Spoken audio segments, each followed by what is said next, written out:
Hello.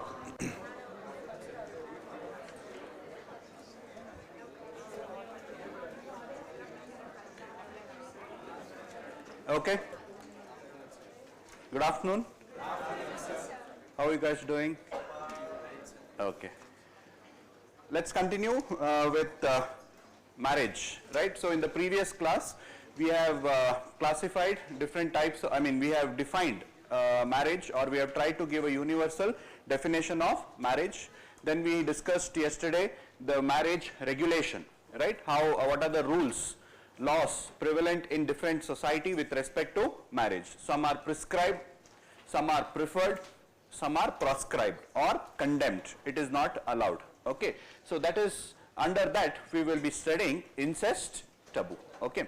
So this is again a very important topic. In this particular topic, you should know what is incest taboo, some examples of exception to incest taboo, and the various theories to explain or try to understand why there is universality of incest taboo. Matlab, almost all the societies has incest taboo. Okay, so incest means sexual relationship with blood relatives. Okay, so brother, sister, father and daughter, or mother and son. So such kind of sexual relationship is called as incest. Okay, when we say incest taboo, taboo means, as I already told you, taboo is something to do with the supernatural being. Okay, God. Okay, so prohibited by the supernatural being, prohibited by some divine force, that is what is known as taboo. So taboo is to do with religion.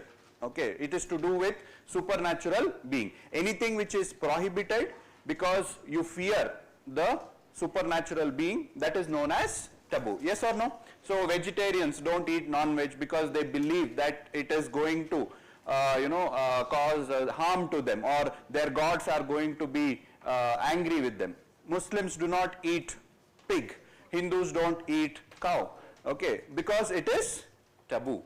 In certain times they don't enter temple. There is so many other such practices. So taboo is a general word that is used for anything that is prohibited in the name of the fear of being punished by the supernatural being. So when you mix both of them, that is incest, taboo, something which is not explained by reason. Okay, so why you are not supposed to have sex? Now we know there is a reason behind it, biological reason, so it may lead to genetic abnormalities. But back in when humans were evolving in the primitive times, in the olden times, okay, so they did not know the biological reason behind it, so they feared that if sexual relationship takes place with close relatives, then there is going to be abnormalities. They observed it. They saw that children who were born out of such relationship were actually abnormal, but they did not know the reason behind that. So they thought probably they were being punished by the gods.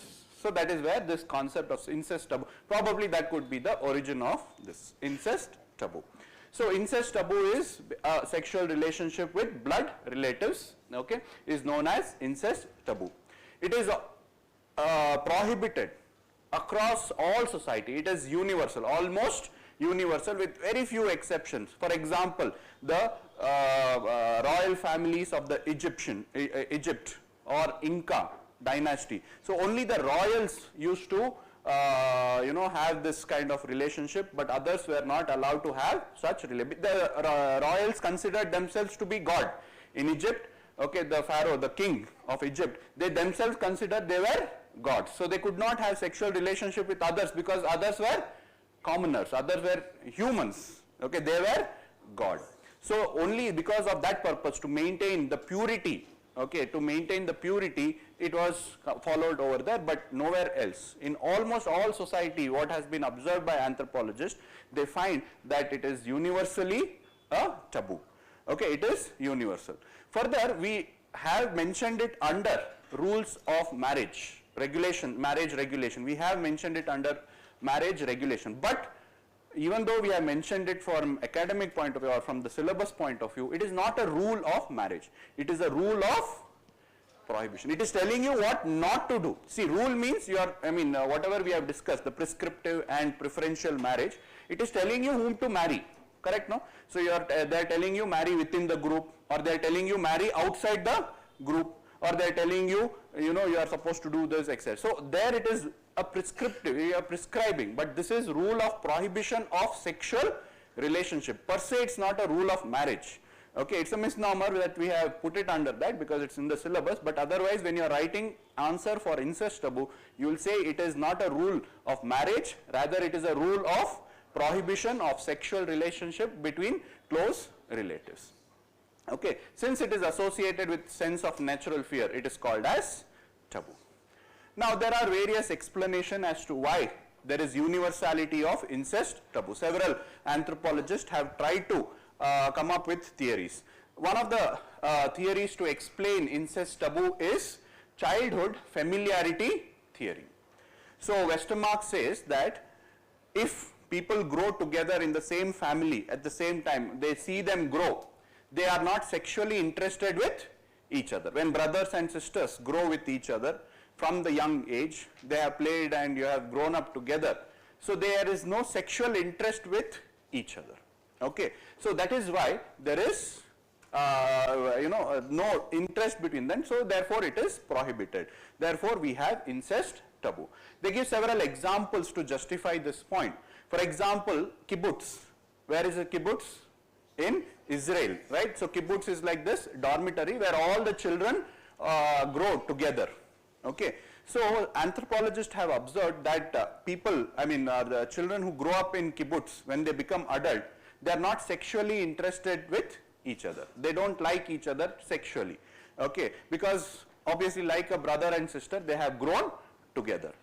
Okay, so substantiating this argument that childhood familiarity goes, prevents sexual attraction with each other. Similarly, in Taiwan, there are practice where the boy, okay, eligible, if the family has a daughter, the boy at the very young age is married to the girl, and the boy is taken care by the in-laws from the childhood. Both of them grow together, and it has been observed that in such society the divorce rate or the family is not very successful because they grow together and sexually there is no attraction to each other. I'll repeat again. So in the young age itself they are married and the boy is taken care by the in-laws. Okay, both the husband and wife as a child they grow up together. So there also it has been observed the proportion of unhappy family divorce is higher among the Taiwanese society where such kind of practice takes place. Similarly, it has also been observed by some anthropologists like Parker and all. They have seen that when father goes away and stays away from the family, away from the daughter for a long period of time, when he returns back, the daughter is subjected to sexual harassment by her own father. Okay, shows that when they are away from each other and they have no kind of connection, there is some kind of sexual desire between them. Okay, so all these points or examples point towards childhood familiarity theory. But then other argument says that why do you need something which is anyways going to be not going to take place? See, when they are growing together, they have no sexual attraction, okay, and they are not going to have sexual relationship, then why have incest taboo? Okay, anyways naturally it is going to be prevented. Why have it in the first place when it is going to be prevented otherwise? So they could not justify or they could not give the reason why it is universal. So therefore it was rejected. Another theory, psychodynamic theory given by Sigmund Freud. You will be hearing this example several times, Sigmund Freud. Freudian itself is a theory in psychology and which has influenced many other disciplines. Freudians are followers of this theory, Sigmund Freud.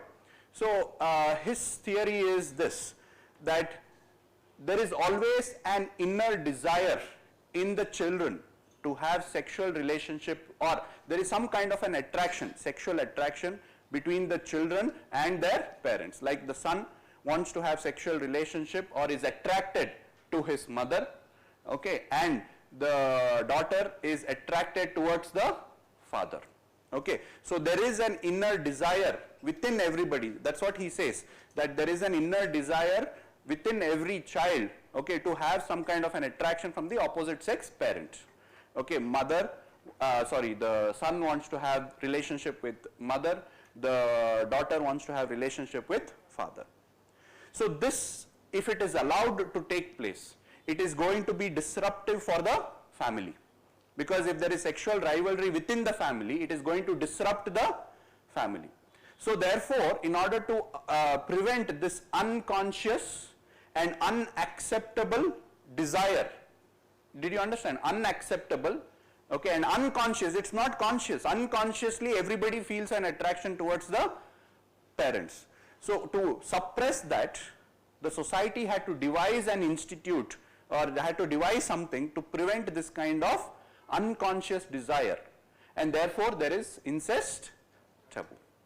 Okay, so the children are suppressed, their unconscious attraction is suppressed by this incest taboo. Is that okay? But again, it does not, it fails to explain, it's very, what do you say, speculative, okay, and it does not again explain the universality, and it also doesn't show, okay, incest taboo will suppress the feelings of the child, but it does not talk about how parents' feelings towards the children is suppressed, or why they are not allowed to have relationship. It is not well explained by this theory. Next is family disruptive theory, which is given by Malinowski. It's very simple again. So if people within the family itself are allowed to have sexual relationship, it is going to be disruptive to the family. So the society had to invent something which will prevent sexual relationship.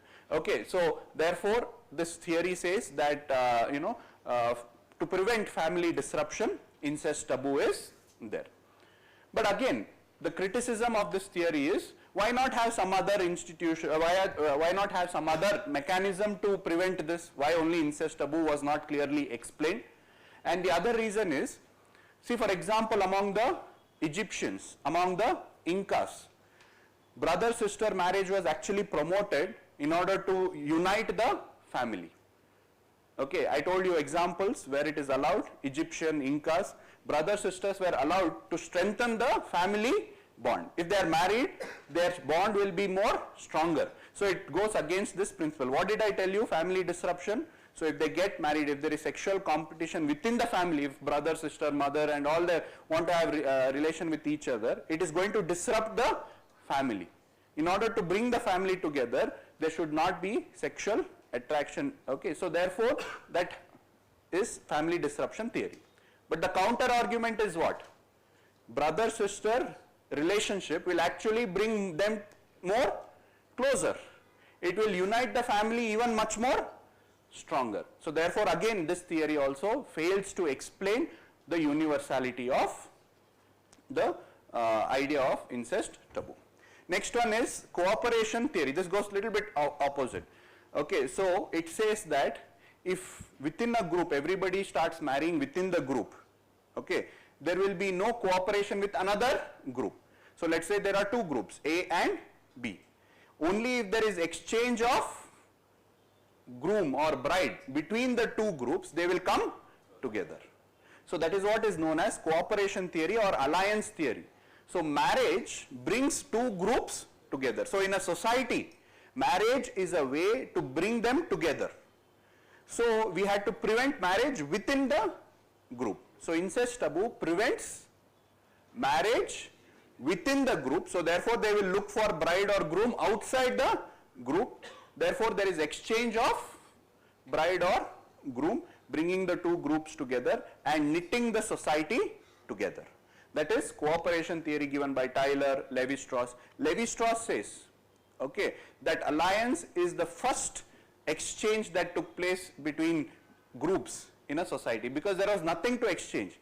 They did not have something different. Everybody were hunters, everybody were gatherers. The only thing that they had to exchange was bride or groom, depending on the society. They exchanged either the bride or they exchanged either the groom, like sister exchange. So one family exchanged a daughter and got a daughter in return. So by doing this alliance theory, Levi-Strauss alliance theory, when we do this, you will appreciate it. So he comes up with what is known as alliance theory. So one group exchanges a sister and gets another sister in return, or daughter and gets a daughter in return, bringing the two groups together.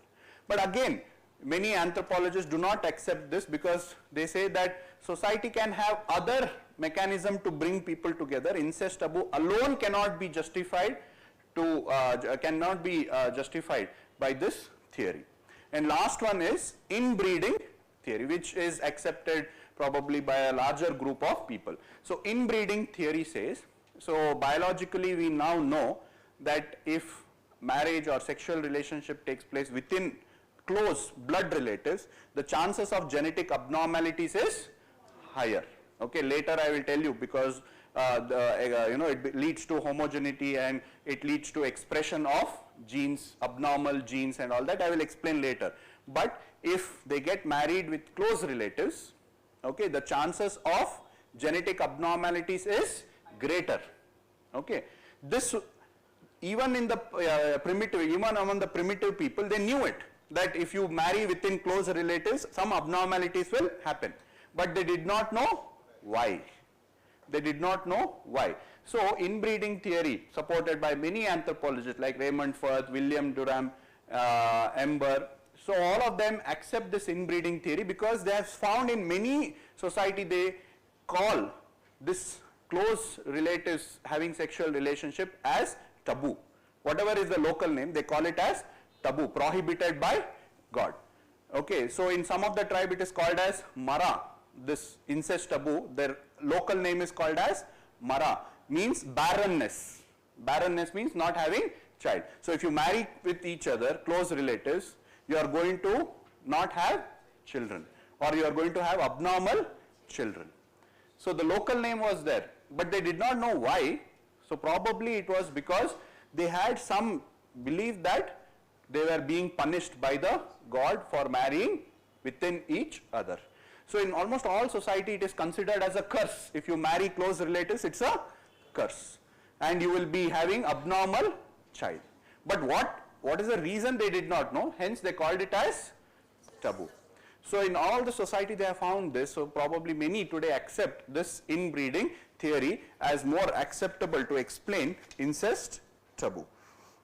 Okay, so they knew the harmful effect of breeding with close relatives. So like this, different theories have been put on. So to conclude, you can just say that probably even the primitives knew the ill effect of incest, but they did not know the cause, and hence they called it as incest taboo. So that could be your conclusion. Is that okay, guys? Okay, so something like this can be written. Fine. Yes, please.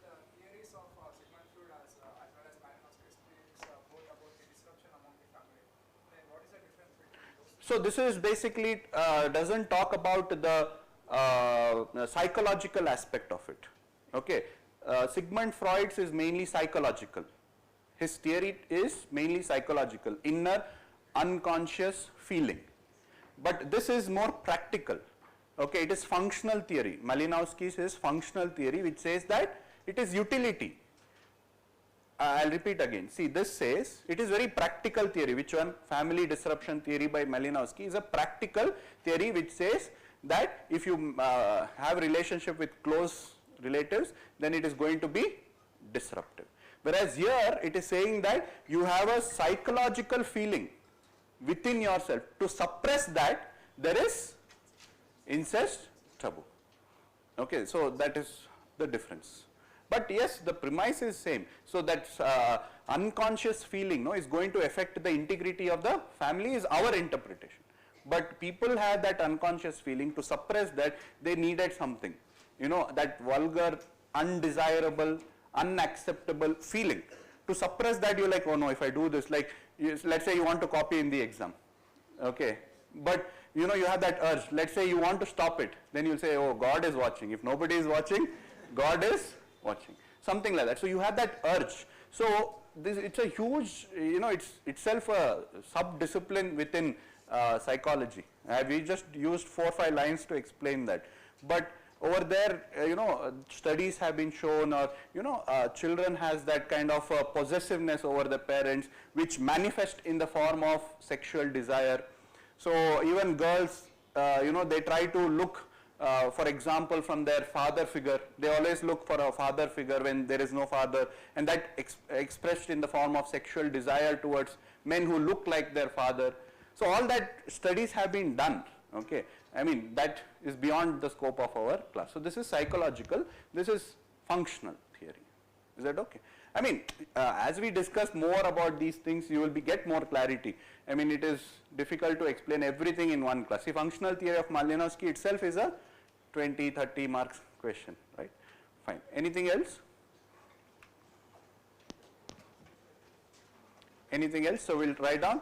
So, incest, taboo, a 15-mark question.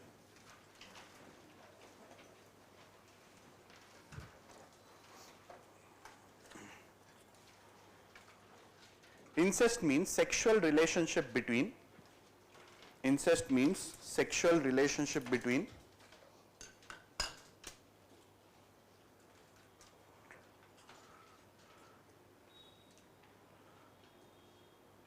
close relatives.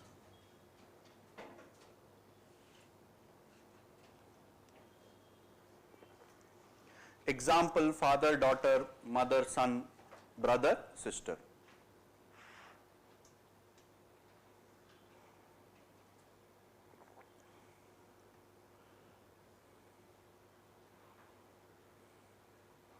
Next paragraph, it's a universal taboo.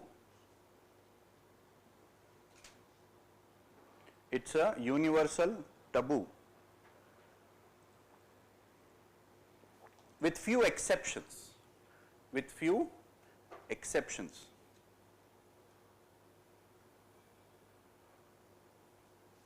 Like Egypt, royal families,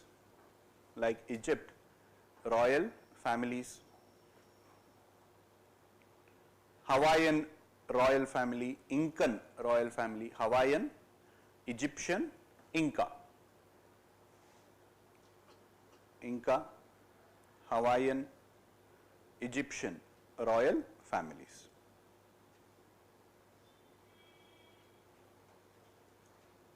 The reason seems to be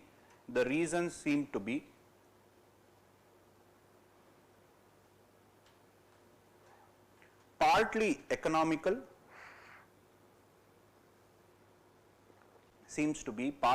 economical, and partly to maintain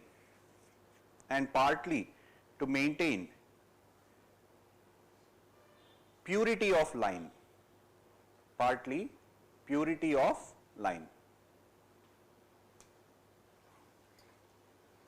Next point. It's not a rule of marriage, but a rule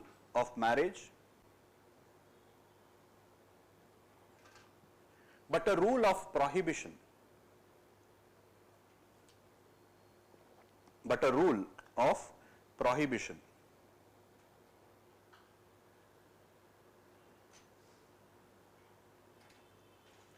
It's a rule of regulating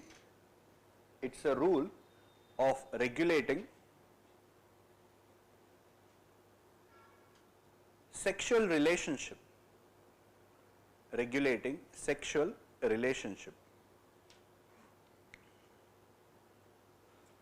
Next point. In primitive society,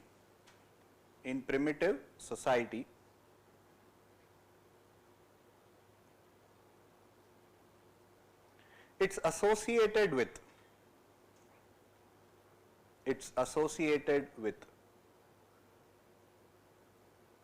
a sense of natural fear.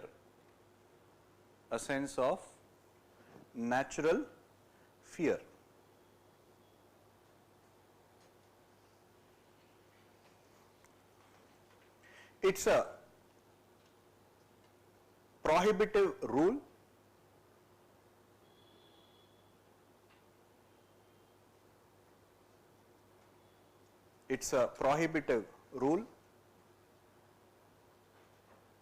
That is a negative compulsion.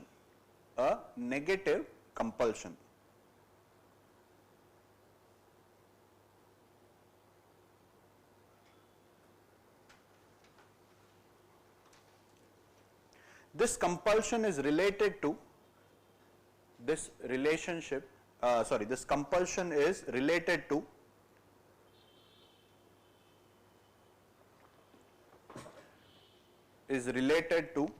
supernatural power is related to supernatural power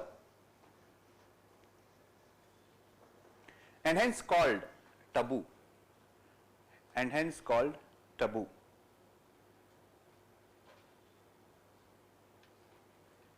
In civilized, next point, in civilized society today, in our society, in civilized society, it is justified on moral grounds, on moral grounds.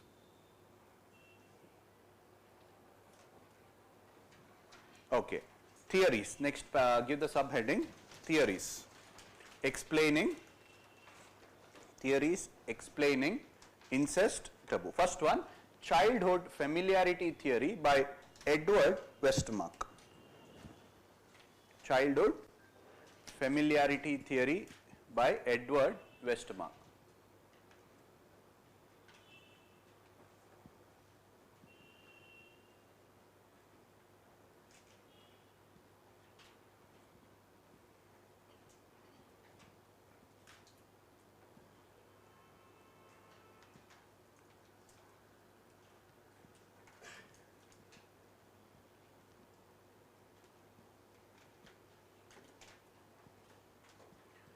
Okay, under that you can write in points, individuals associated with each other,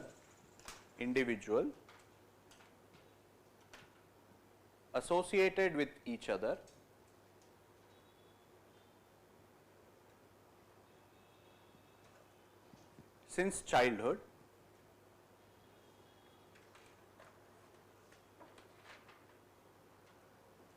are not sexually attracted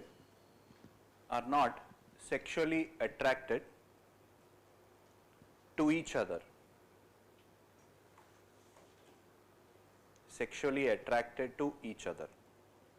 So avoid marriage.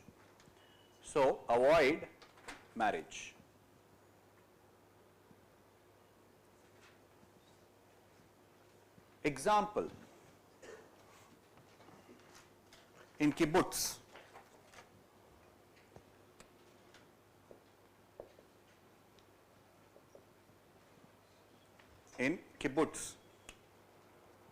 children who are reared in these communes, grow up together, who are reared in these communes. So these are communes, communes, like dormitories. Avoid sexual relationship with each other.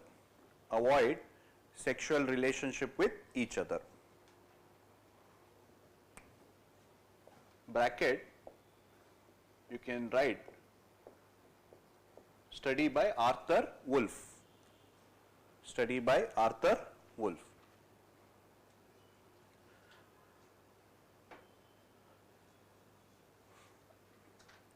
See, I have given in the bracket, you can do without writing it. So the first priority is to remember these things. Okay, childhood familiarity theory, Westermarck, that's the first priority. Then it depends on your memory. Okay, is it 128 GB or 248, 250 GB, etc. It depends on yours. So if you are able to remember that, you can mention it in your answer. Like study conducted by Arthur Wolf, okay, has observed that among the kibbutz, okay, like that you can write. Did you understand? So don't get scared. There is an art of writing also. Okay, with having very little information, you can write beautiful answer. All that you have to do is what? Appear that you know lots. Okay, see, keep that in mind. Trying to find the, circumventing the exam. So you're not fighting, the subject. Okay, you're fighting the examiner. The examiner is going to decide your marks. So try to trick the examiner. One is, be honest, all that comes, okay. This is only within the class, okay, otherwise you don't tell sir is telling us how to cheat and all. See, the idea is to trick the examiner to know, make it appear that you know a lot, okay. So this is the art of writing. To give you a simple example, let me tell you, like if you do not know okay, when India got independent, let's say you don't know the year, okay. So there is a way to write it, okay. In the mid of 20th century, India got, independence. Okay, you are not right completely and you are definitely not wrong. So when did British come in, you don't know. Okay, in the middle of 18th century or, early 18th, quarter century, like that, you're right. When was, Congress, Indian National Congress started, you don't know, 80 somewhere, I don't know which one. So you say it is in the last quarter of the 19th century. You are right, and this one, oh, that fellow, like every year you like see everybody writing the same year, like you have written differently, oh, not bad. You might get more marks. So appearance and how you present it, all that matters with limited. I have seen the, students with limited knowledge write so much beautiful answers, okay. So, I mean, I have the luxury, you have the luxury today, okay, to write all these things because we are seeing, I'm dictating, you are writing. Examination is a whole different game altogether, okay. So there you have to manage the information also. So that is why I have given it in the bracket, and don't get scared that, oh, so many names, I have to remember everything. Go step by step.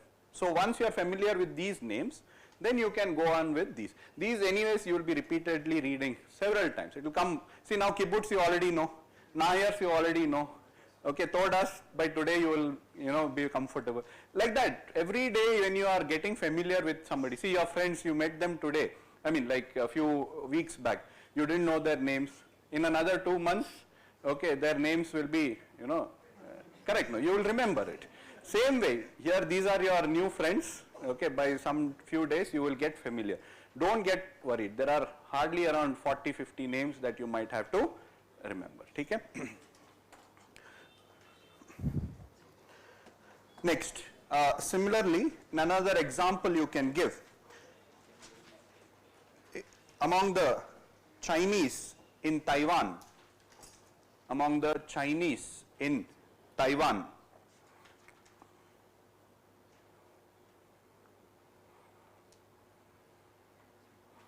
when daughter-in-law is read, I said son-in-law, anyways, son-in-law also is there. So when the daughter-in-law or son-in-law is read, daughter-in-law or son-in-law is read since childhood, marriage has not been successful. Marriage has not been successful.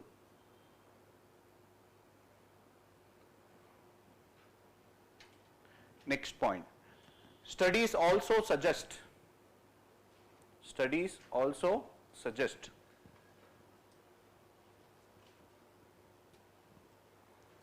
fathers who stayed away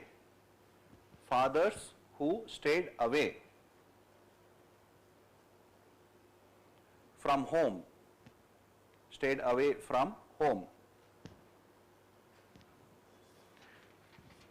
when they came back, sexually abused their daughters,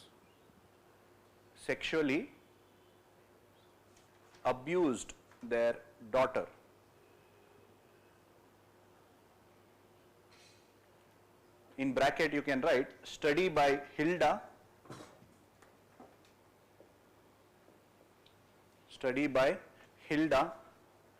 and Simon Parker.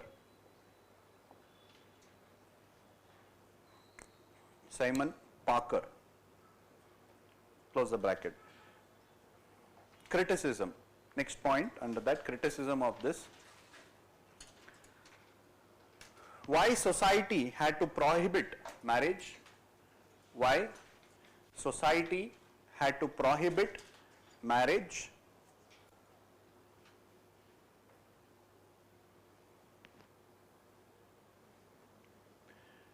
That can be avoided.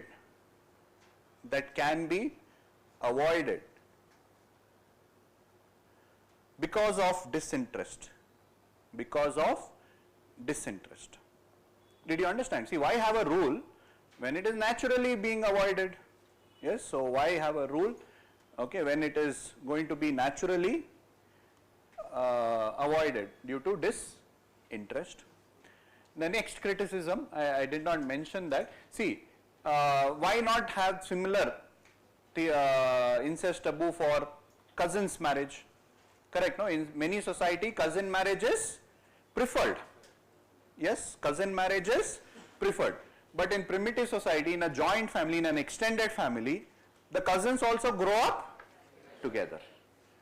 Why only apply to brothers and sisters, blood related brothers and sisters, I mean own brothers and sisters, and not for cousins parallel or your this one? Okay? So that also you can write down. Next point. Why can't the same concept be applied to,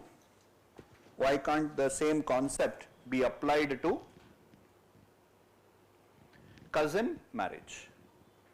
Cousin marriage. Okay, so therefore it is rejected. Next theory, psychodynamic theory, Sigmund Freud.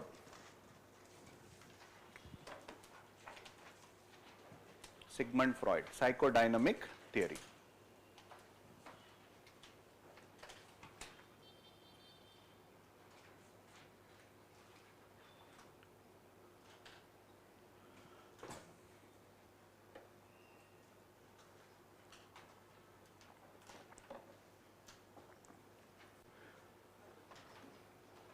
So you can write down. There is an unconscious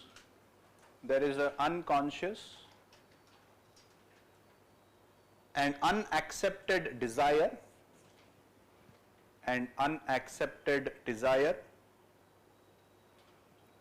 from the beginning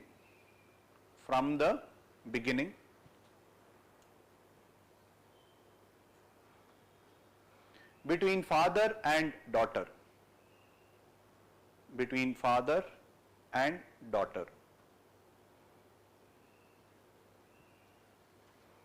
and mother and son.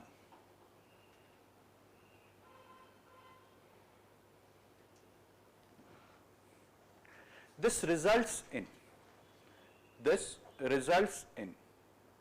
jealousy.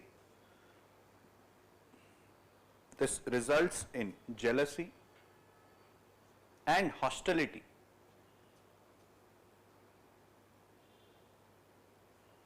between father and son.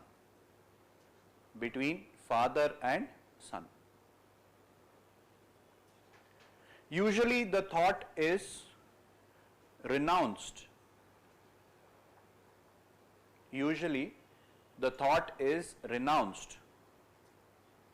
By the son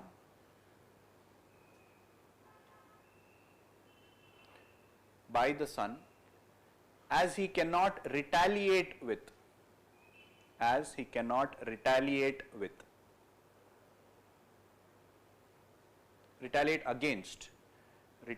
against father.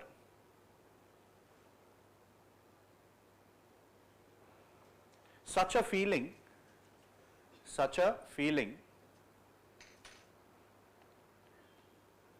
retreats into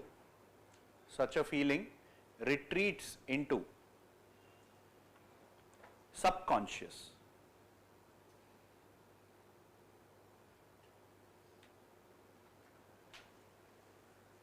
As per Sigmund Freud,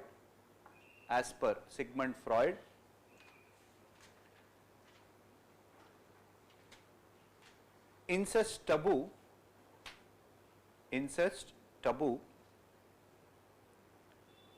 is a defense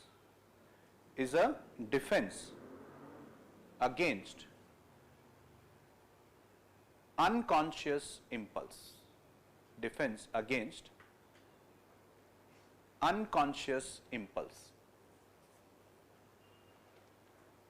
I hope you all understood this. Okay, so you can write it in this way. See, it's very speculative.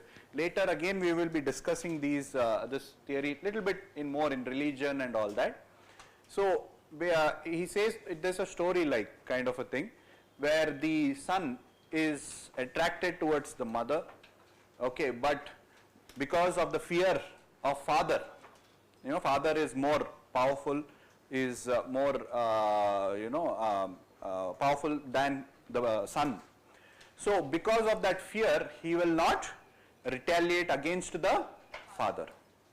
but that desire is always there, which is going to eat him up from within. That unconscious desire is always going to be there, but he is not able to express it because of the fear. So he had to create something, and that is what is known as this incest taboo, which says that no, you are not supposed to do this, which calms your consciousness.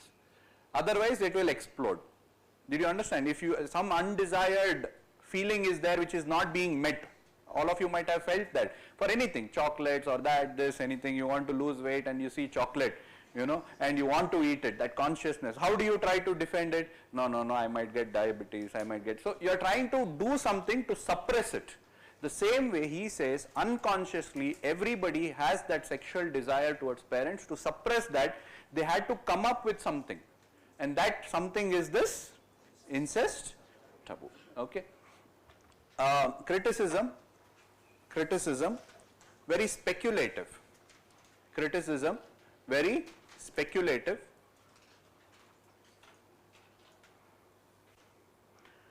So, because of which it does not explain why you needed incest taboo by the society. The problem is at the individual level, why society had to come with a rule that could not be explained because of this. Okay, you can write on arrow mark, could not explain why society had to solve this individual problem. Why society had to, you know, come up with incest taboo. Why society had to come up with incest taboo.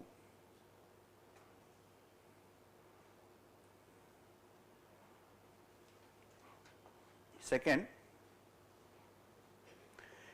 so for son to prevent sexual relationship, this incest taboo is there. Now what prevents the parents from having sexual relationship? That cannot be explained through this theory. So I told you, son has a desire but he is not able to do it, so therefore he has invented incest taboo. Then why is it applied from father to daughter or mother to son is not being explained over here. So you can write down, it does not account why. It does not account why.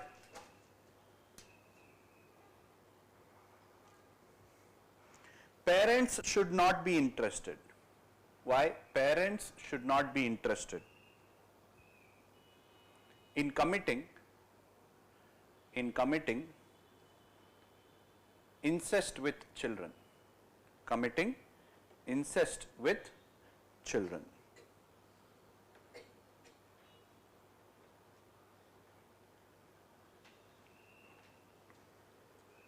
Next, third one.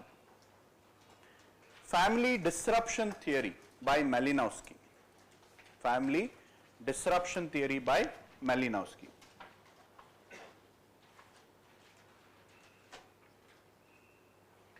So under that, sexual competition among family members. Sexual competition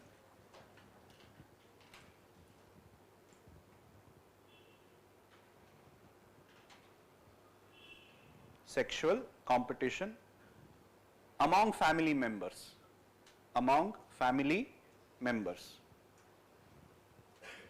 will lead to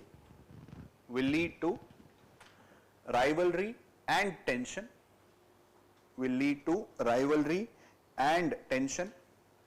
in the family.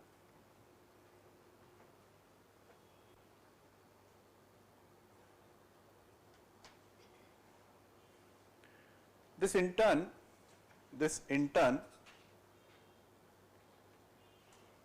prevents the family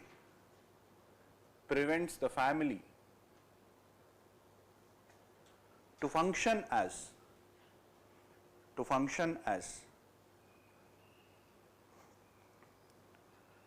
an effective unit.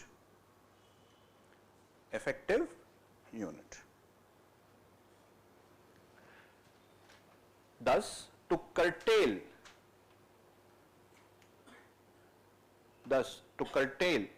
such sexual competition,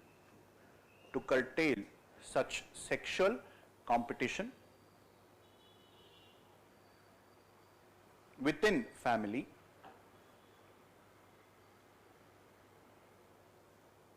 we have incest taboo.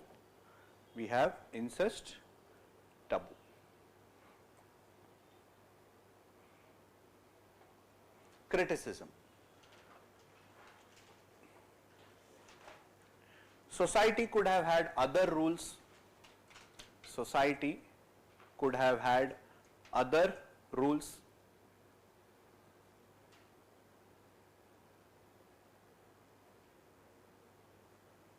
For example, brother-sister relationship.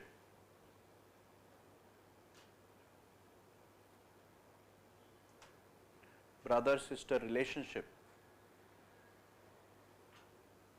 that existed in ancient Egypt.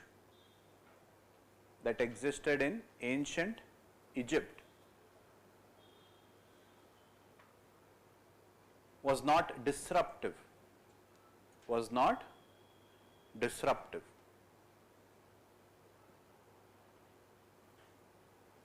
Next, fourth one, cooperation theory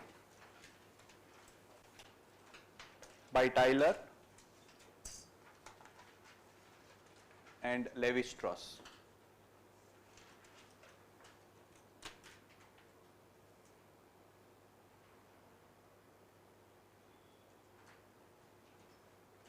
So they say it is necessary, family disruption, cooperation theory, Tyler and Levi-Strauss.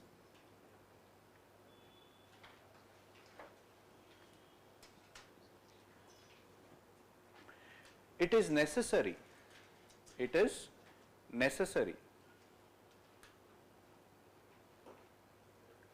to marry out of family, out of family group, into another family group,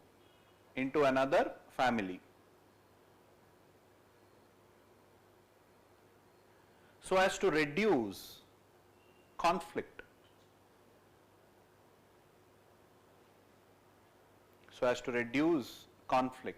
between two groups.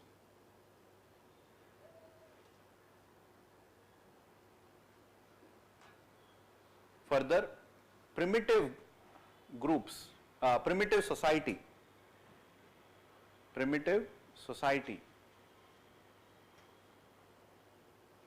exchanged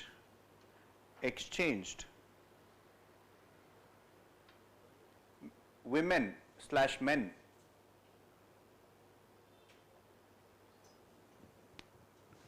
to promote alliance between them.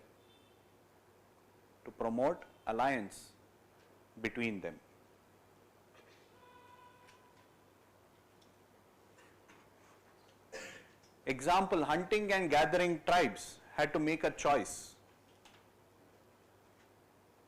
Hunting and gathering tribes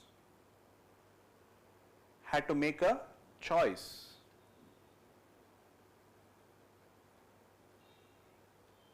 In quote, marrying out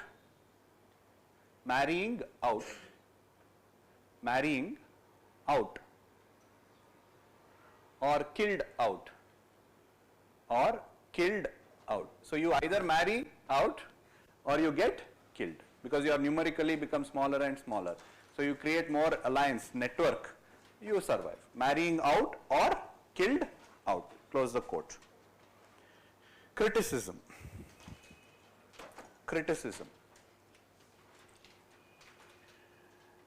There could be other customs.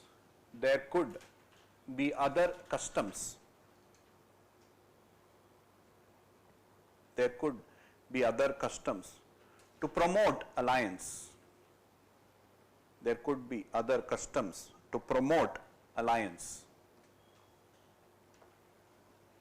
Why only incest taboo? There could be something else, other kind of rituals or something to promote, religion. Like for example, in some island where we will be discussing later, in Trobriand Islanders. So there are religious ceremonial exchange between groups to bring them together. So like that, there could be something else. Why incest taboo alone is necessary? Because see, when you are telling it is a law universally applied, it should be foolproof. So over here it cannot explain that in some society it could be something else. Why only marriage is necessary to promote alliance is not justified. And see, for example, you can write down example among the Gussi, there is marriage between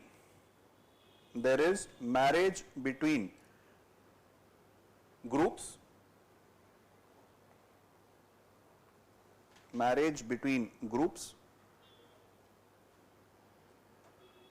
so this example should have been before criticism, okay, before criticism.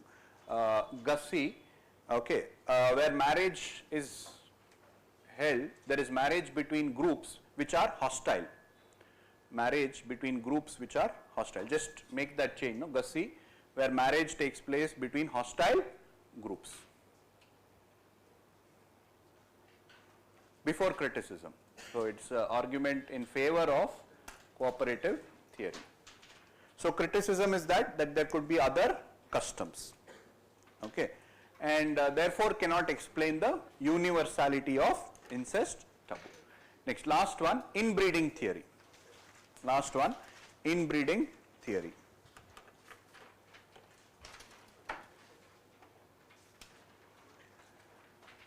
The potential damaging effect of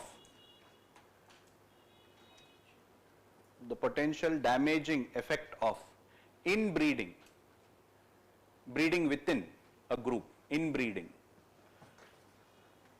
Inbreeding is a biological term, but we are using it here. So inbreeding, were probably known to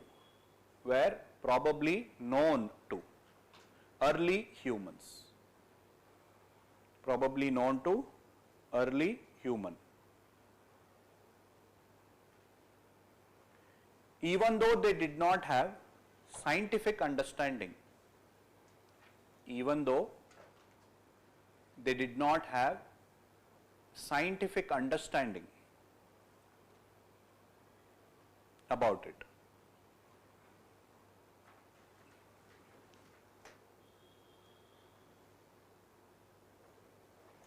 Raymond Firth reported among the Tikopia. Raymond Firth reported among the Tikopia,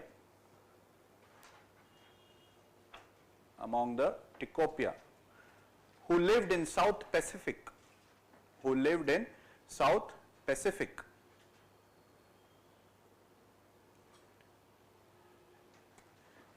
had the idea of Mara,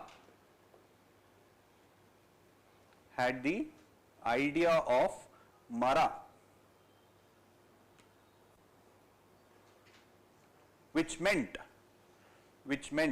in the local name, Mara meant barrenness, illness, and even death. Mara means barrenness, illness, and even death. So incest taboo was called as Mara. So something which brings death, something which brings illness, something which brings barrenness. Okay, but why they did not know? But they knew that it is going to happen. Since they did not know, when you do not know what is going to happen, it is God. So when you read something and something else is asked in the examination, you can't explain why, right? You say God is angry against me.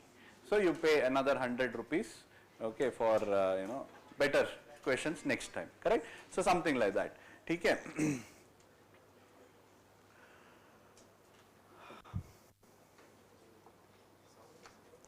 This theory seems most apt. Next paragraph. This theory seems most apt.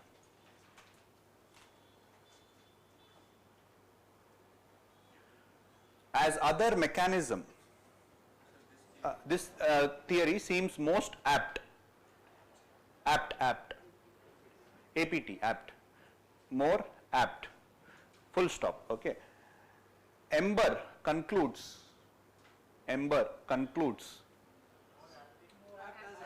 apt, that's all, just cancel the other things. More apt, full stop. This theory seems most apt. Ember concludes,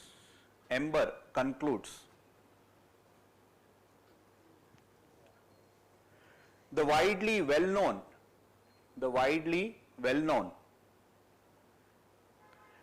demographic consequence,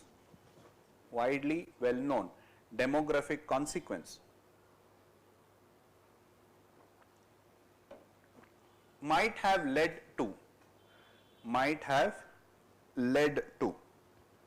its universality,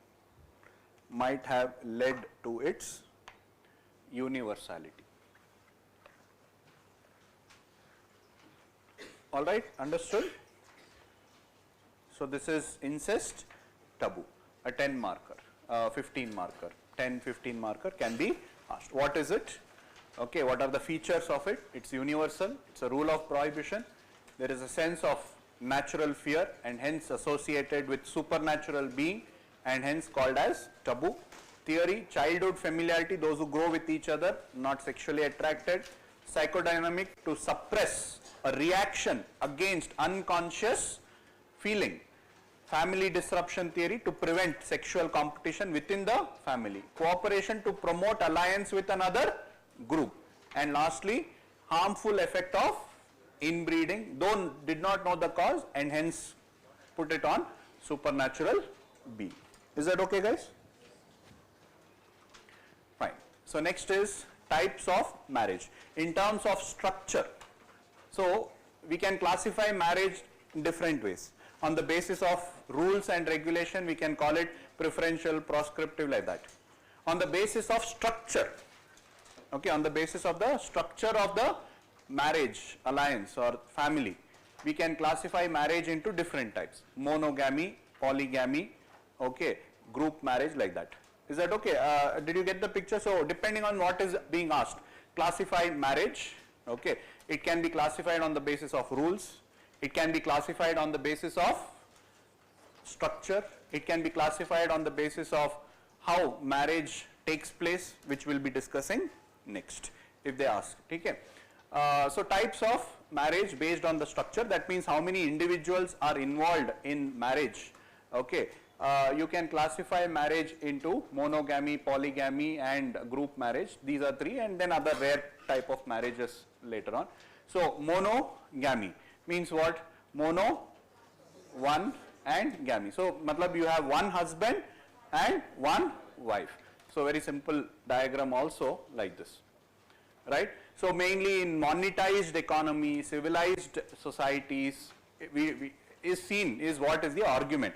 But many anthropologists have also observed that monogamy is one of the most prevalent type of marriage even in the tribal societies. Okay, even in among the tribal society, monogamy is the most prevalent. But when initial anthropologists of the 19th century, they said monogamy is the civilized people's type marriage conducted by the civilized people, because they saw plurality of wife or husbands like that. So they thought that we are from civilized society, so marriage, monogamy is seen only in civilized society, but that's wrong. It is seen in almost all types of society. So, but more, if it is a monetized society, if there is centralization, if there is stratification in the society, usually we see this kind of marriage, monogamy, where there is one husband and one wife. And then you have polygamy. Okay, polygamy is plurality of husband and or wife. So there can be plurality of wife or there can be plurality of husband, multiple husband or multiple wife. So andry, polyandry. So polygamy is of two types, polyandry and polygyny. Andry means androgen, andry means male. Okay, gynecology, gyny means female. So polyandry means plurality of husband, andry means men. So there is more men, polyandry. Okay, the names, if you are not familiar now, I hope you are getting familiar. So gamy is marriage. So polygamy can be polyandry or it can be polygyny. Okay, wherever it is. Okay, so polygyny. Polygyny means plurality of wife. Polyandry means plurality of husbands. That is seen among the Khasas, among the Thodas, among the Nayars, which you already know now, right, and Tibetans. Okay. So again there are, if we classify it, there are two types of polyandry. I'll go slow, then later what we need to, for the exam I'll dictate. So polyandry is of two types. Okay, it can be fraternal polyandry, non-fraternal polyandry. What do you mean by fraternal? Brothers. Fraternity. Fraternal means brothers. So fraternal polyandry means what? Yes. So what happened in Pandavas? It is that polyandry.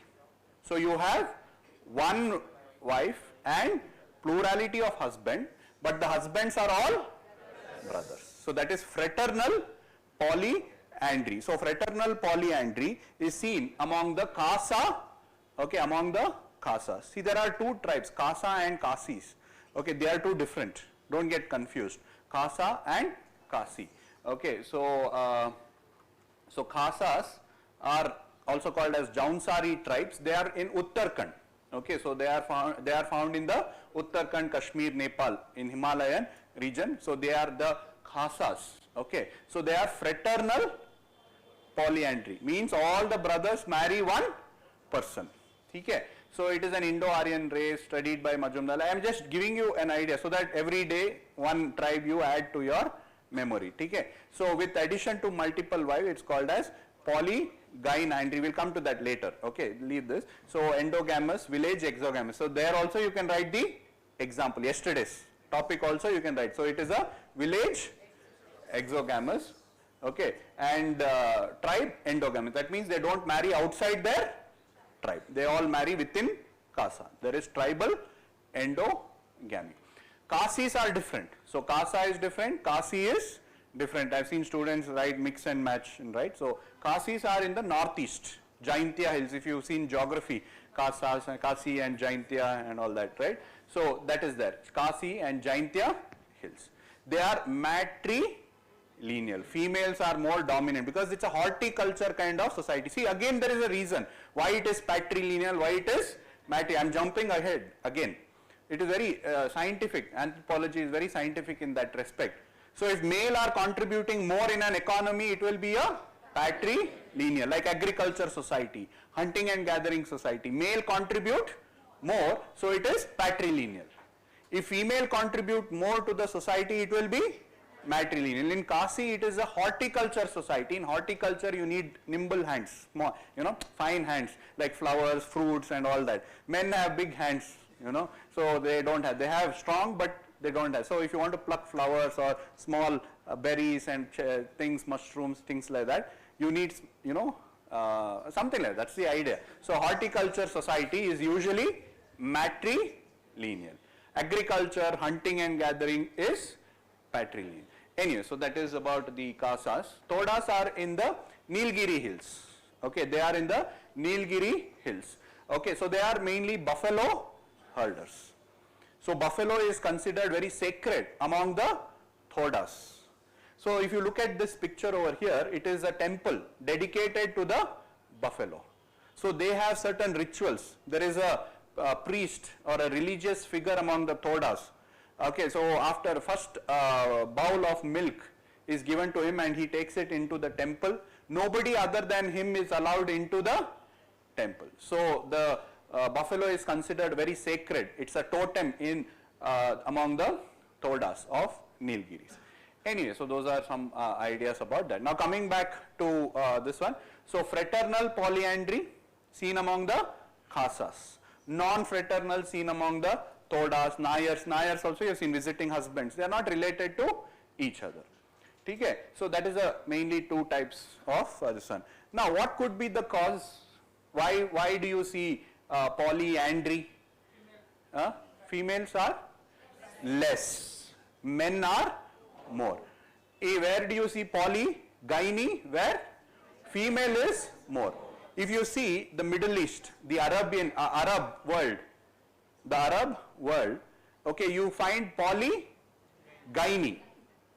You find multiple, matlab a man is allowed to marry more wives. Why?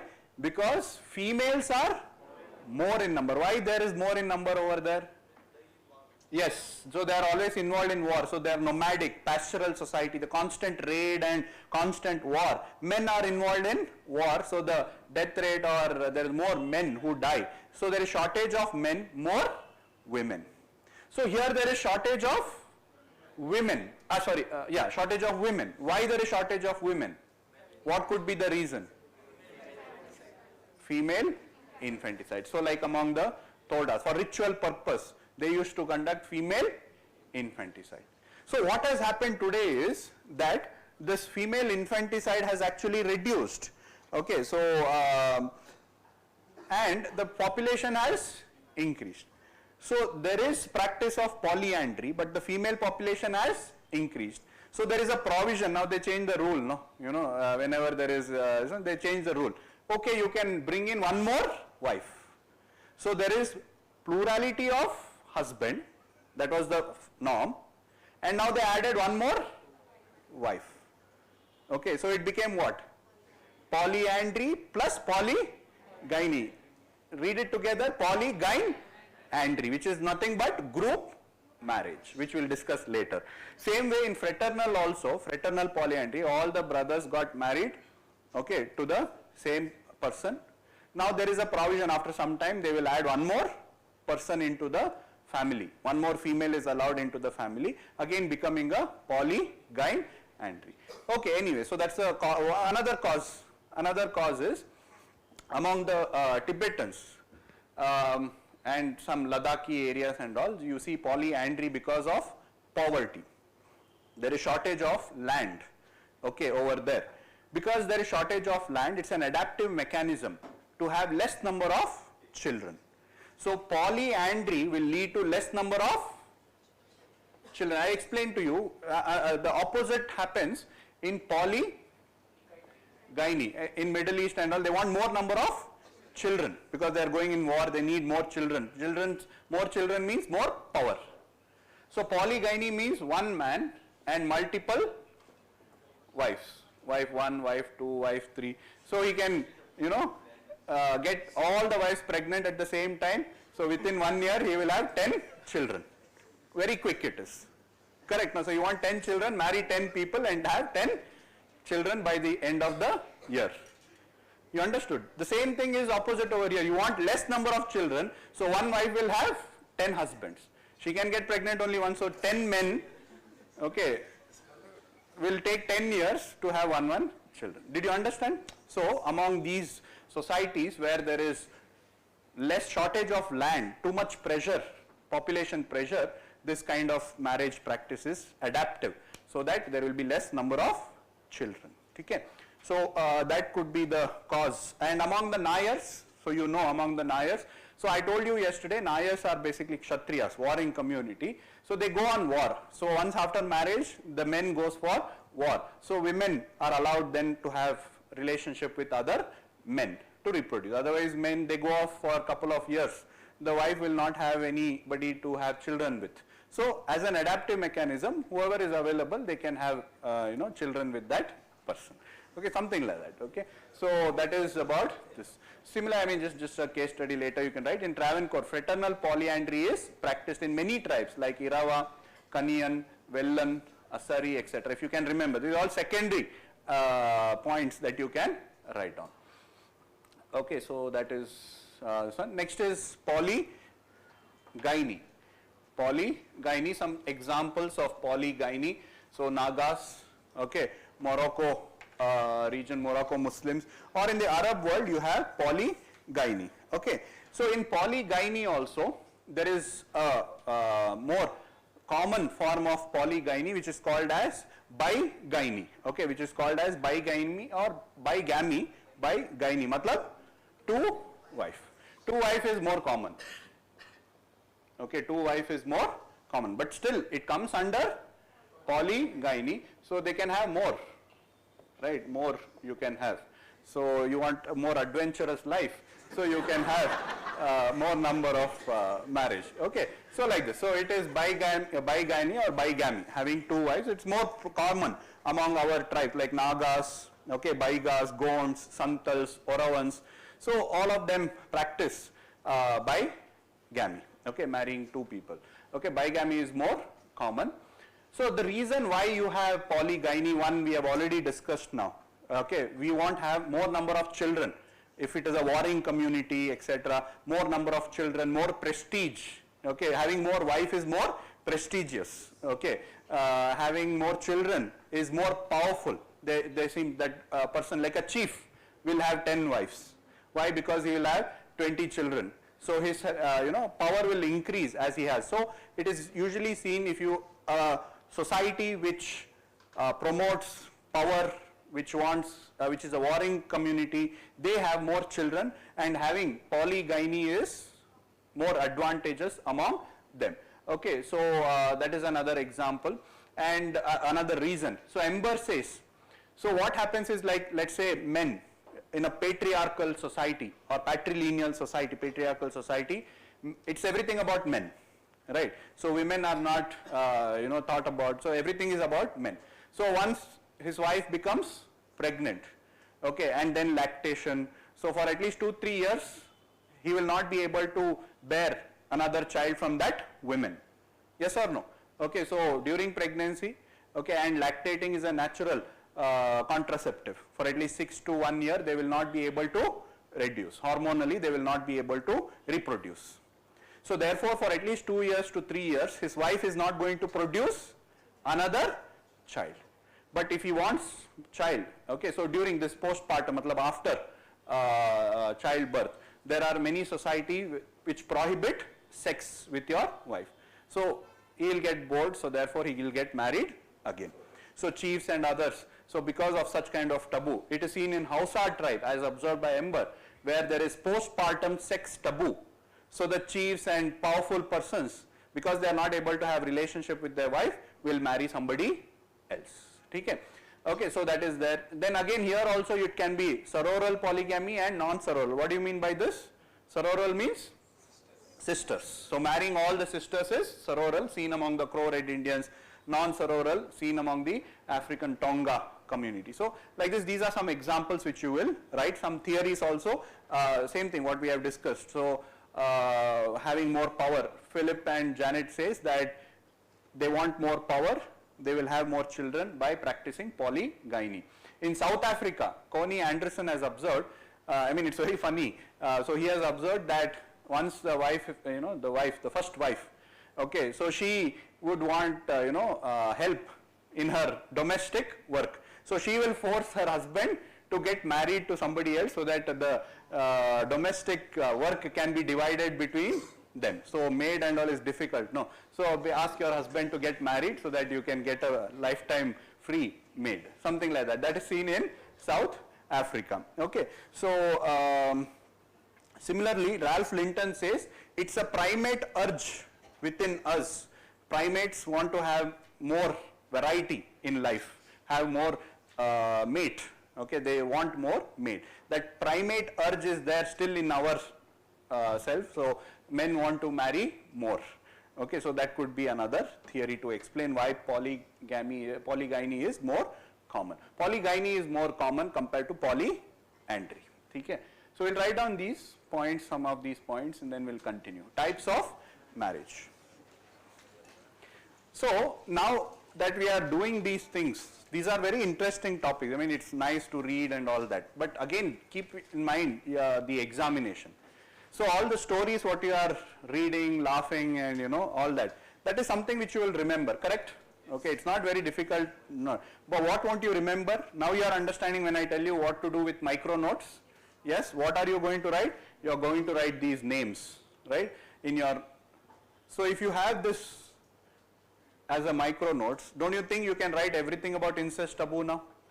Yes, what you want to remember? These. You won't remember who told this. You like a childhood, maybe Malinowski, maybe Sigmund Freud. That confusion will be there. As soon as somebody tell you it's childhood familiarity, you'll write, yeah, kibbutz came, that came, brother, sister, growing, all that, elongation, you will do it. Yes or no? So you understood. The notes will have the detailed explanation. Your micro notes will have only this. Are you able to understand? And this is your own. It cannot be like I cannot give, don't ask me, give it to me. This micro notes is something which you have to do, keeping in mind what you want remember. What is important and what you won't remember. Is that understood? This is the trick or whatever you call shortcut for you to get better marks in the examination. These are the things now only you start doing, because don't wait for later. Now only you keep a separate file, small in your son. And micronote doesn't mean that you write it small. I have seen students, afterwards they're like, sir, I have made micronotes, please check if it is correct. All that they would have written is in small letters, they would have written the whole thing. Okay, so that is not micronotes. Okay? Fine. Yes, please. Yes. No, see, yeah. Yes. No, you don't, use it specifically to a one community at least. Okay, primitive, in anthropology, towards the end we will say that yes, primitive word is not correct if you want to judge everybody on their own merit. Some places you can write it in a general sense, not specific, like this particular, I try to avoid it also when I am saying it, okay, where this particular todas are very primitive, don't use that. Otherwise you can just say primitive times, something like that.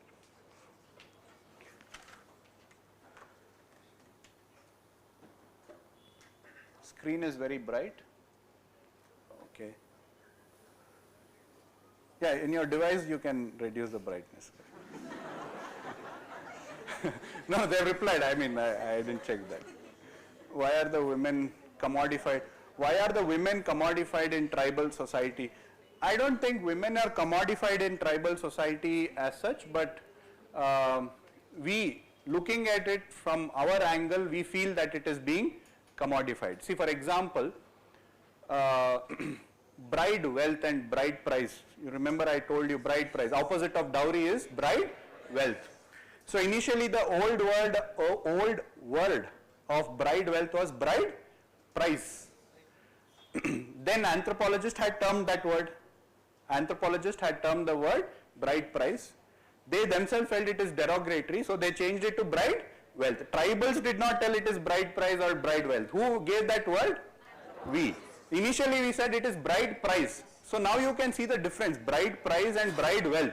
Bride price means you are paying for them.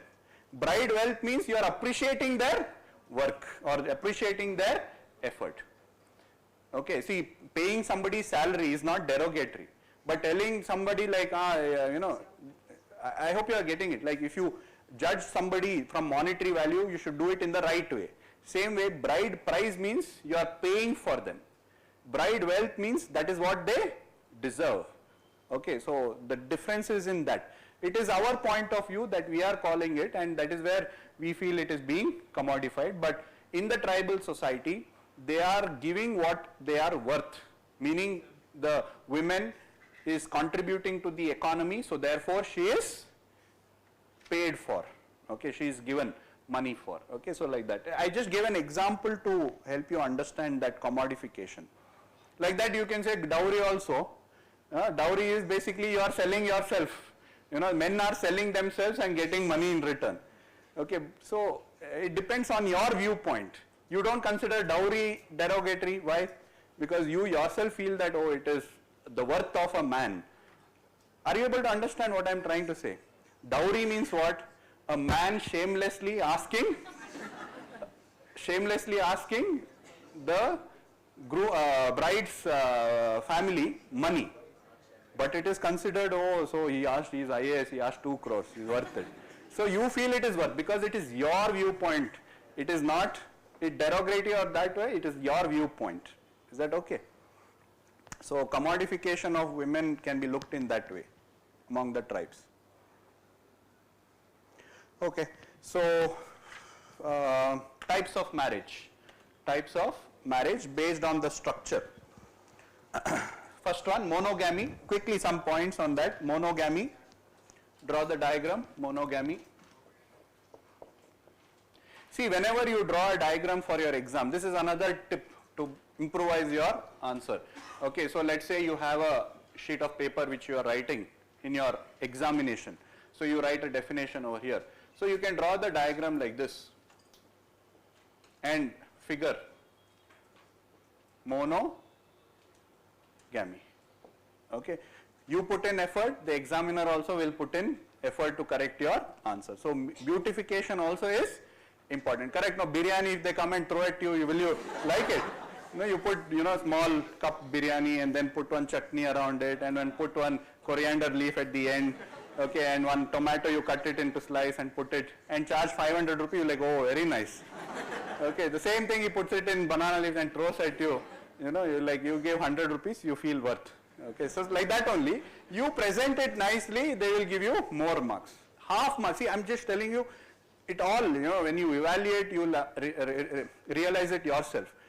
Okay, that feeling, like, let's say an evaluator has some problem in the family, okay, fights with his wife or husband, comes here, the son is asking for a, bike, you have only money for a Luna, okay, and then you come and you start evaluating the paper. Okay, as soon as the paper comes, it should be soothing to the examiner. It should be like meditating. Okay, yes, calm down. If you try to, make it difficult for them, they will be already irritated. So who will be correcting the paper? Someone in their 40s and 50s, correct? No, so much of life stress they would have undergone, financial problems and other things. So you should make their job as simple as possible. That's another rule that you have to remember. Presentation, etc., appearing that you know a lot. At the same time, make their job easy. So writing flow charts, diagrams, etc., okay, giving them non-monotonous papers, have a good handwriting, not a beautiful handwriting, good handwriting which is legible. They should be able to read. It should not be like they should be deciphering it like codes and other things where they don't know what. Don't make it like that. Keep it neat, not beautiful. That's not what I'm asking. So always make sure you draw the diagram, label the diagram, put a box around the diagram is a good practice. Correct? Now when you see textbooks also, they would have written, figure, this. That's how you have to write. Practice it more and more, okay, it will come to you, right? Monogamy refers to marriage in which one husband and one wife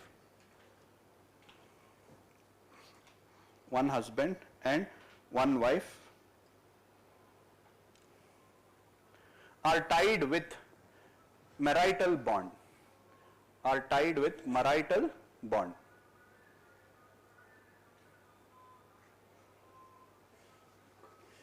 Mainly found in civilized society.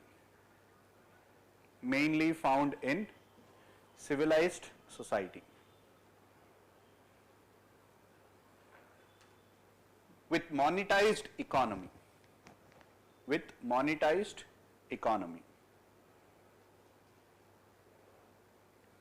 Comma, specialization of technology. So it's seen in society with specialization in technology and hierarchical division of society.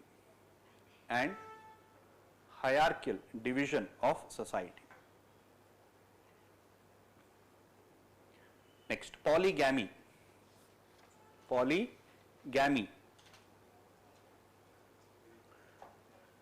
Plurality of husband and or wife. Plurality of husband or wife, you can say, yeah. Plurality of husband or wife. Further divided into polyandry. Under that, polyandry. So diagram.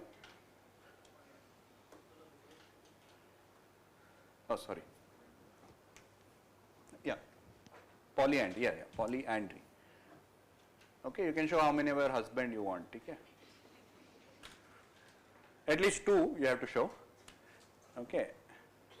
Beyond that, your choice. Polyandry. Plurality of husband.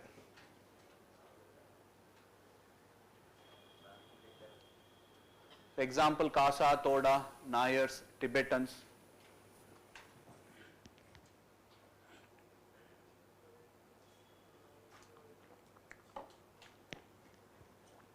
So in that also there are 2 types. What is that? Fraternal polyandry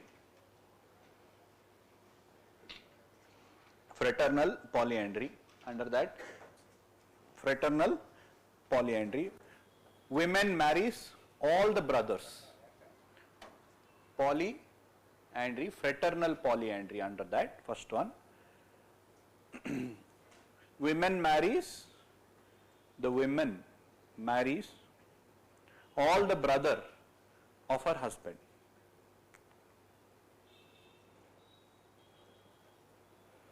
Example, CASA. Example, CASA. So another point I forgot to mention. So in such cases, a child is born to that woman, correct? No. But who is the father? Who is the father is not, it is difficult to determine. Okay, determine who is the father. So every society has its own methods through which they decide who is the father. Okay, so in case of CASAs, the eldest gets the right. Among the Todas, there is a ceremony called as bow and arrow ceremony.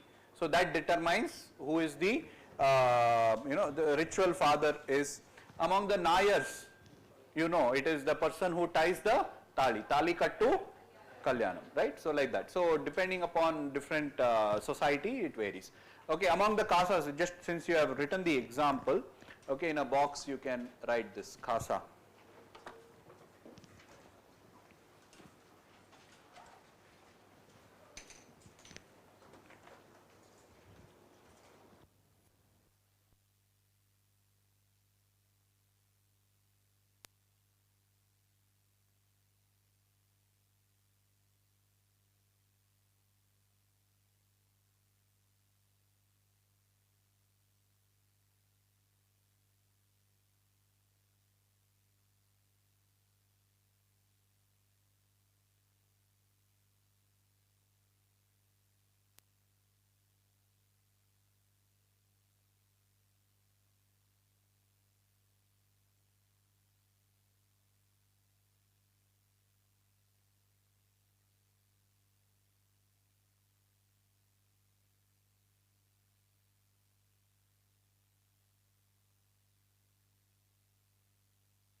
Okay.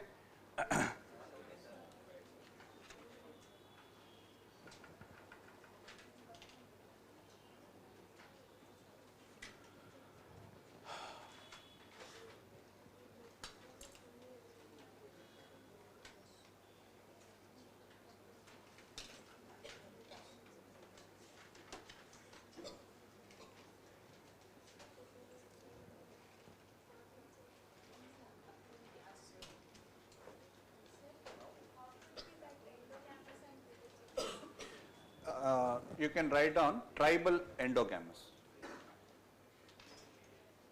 Tribal endogamy.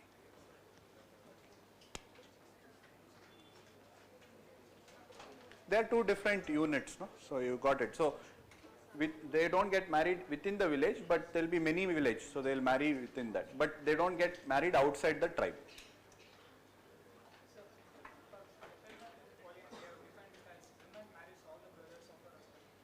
Fraternal polyandry, yes. What if there are multiple, some 5 or 6 brothers and she marries only 3 of them? I mean, those are all hypothetical cases. Now we'll have to ask that woman why she did not want to marry. What? No. I mean, I don't know how to answer that. It's a hypothetical. Let's not go into that. There's no other name for it, nothing like that.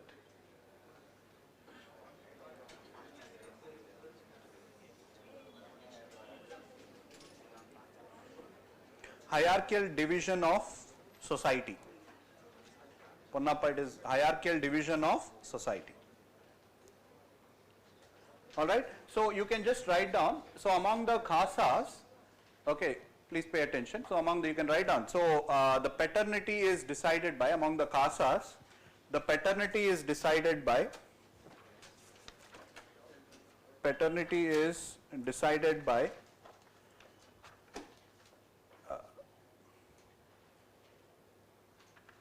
ceremonial, social ceremony, decided by social ceremony,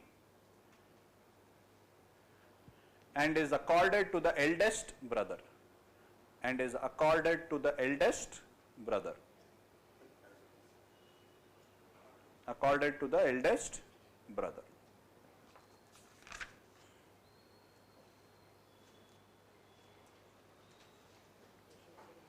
Okay, next, non-fraternal, non-fraternal, non-fraternal, women can choose her husband, women can choose her husband from males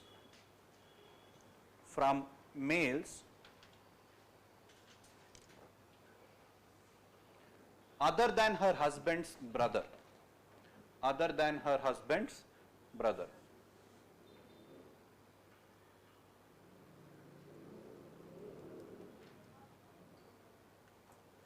She successfully lives with each one. She successfully lives with each one.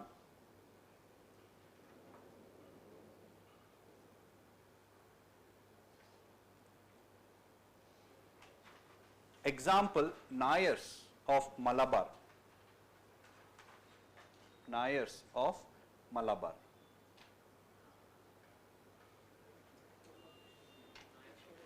Here the fatherhood, here the fatherhood is decided by ceremony.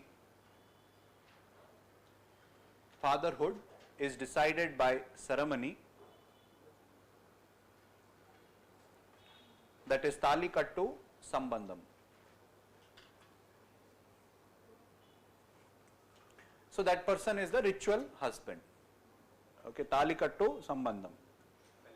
Kalyanam, sorry, Talikattu Kalyanam. Talikattu Kalyanam. Okay, next.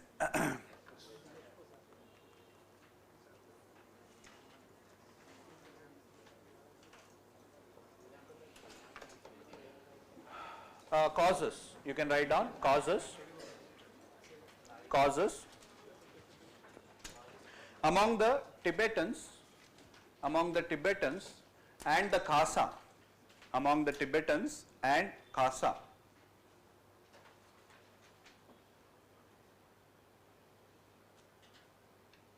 due to scarcity of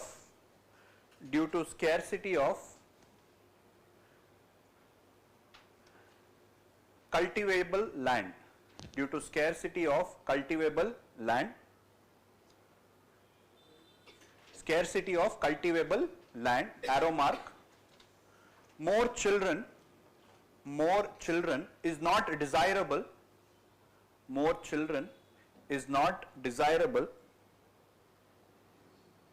more children is not desirable, as it would increase population pressure, as it would increase population pressure on the land, it would increase population pressure on the land,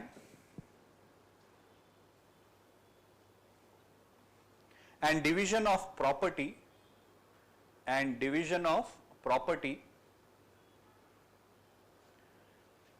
which is economically unviable, which is economically unviable. Polyandrous marriage, unviable. Polyandrous marriage prevents this. Polyandrous marriage prevents this. So Todas, Nilgiri, buffalo herders. Todas are buffalo herders, Tamil Nadu. So they are, yeah, example you would have written, no? So just a small note on Todas you can write. Todas are from Nilgiris hills, Tamil Nadu. They are buffalo herders. They trade in dairy products. They trade in dairy products.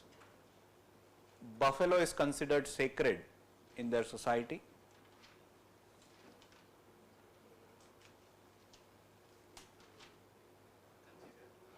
Sacred. Buffalo is sacred. So parenthood among the Todas is decided by a ceremony called as bow and arrow ceremony. So among the Todas, you can write down parenthood or fatherhood is determined by bow and arrow ceremony. Bow and arrow ceremony. So when you are writing your answer, you can frame your own flow. Okay? Bow and arrow ceremony. Fatherhood is decided by a ceremony which is called as bow and arrow.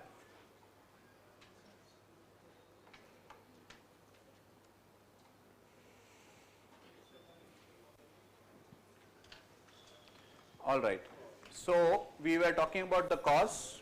So first one is poverty or shortage of land. Second cause is scarcity of women.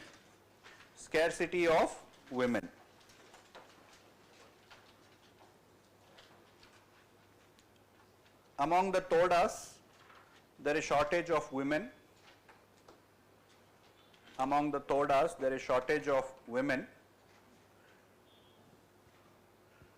Due to female infanticide,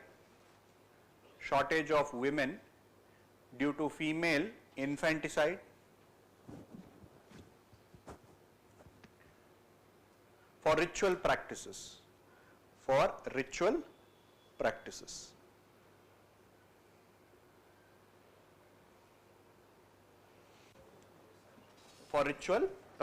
Next point. Next cause. Among the Nayars.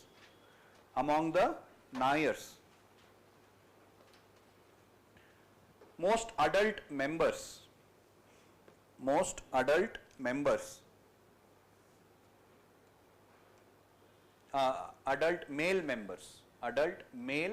members spend their time at borders.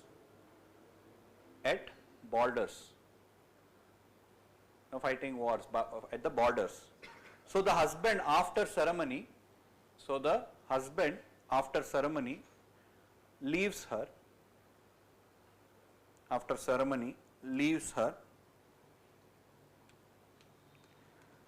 And she is allowed to have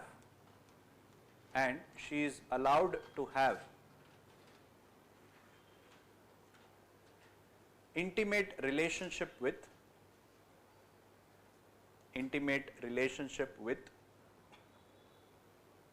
other male members.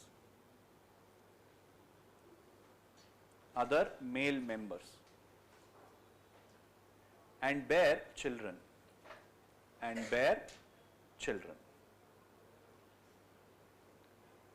Some points on disadvantage you can write. Next paragraph, next heading, disadvantage.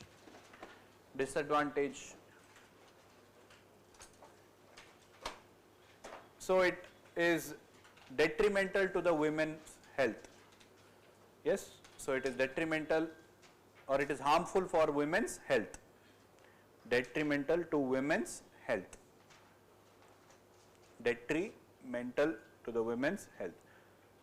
So sexually transmitted disease, etc., venereal disease or something like that can happen. Next. It leads to population problem, that is shortage of children. It leads to population problems.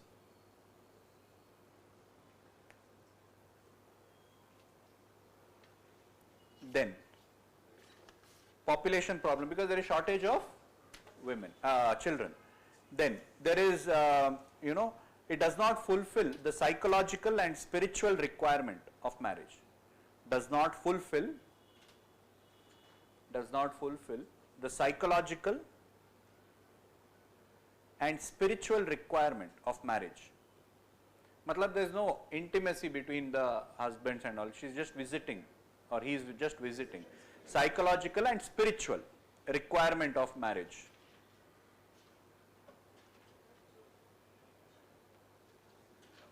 All right. Next, you can just write this case study. If you feel it is not enough, you can write this also. So CM Abraham study of 1958 reported that in Central Travancore, several groups practiced fraternal polyandry, like Irava, Kaniyan, Vellan, Asari. These groups practiced fraternal polyandry.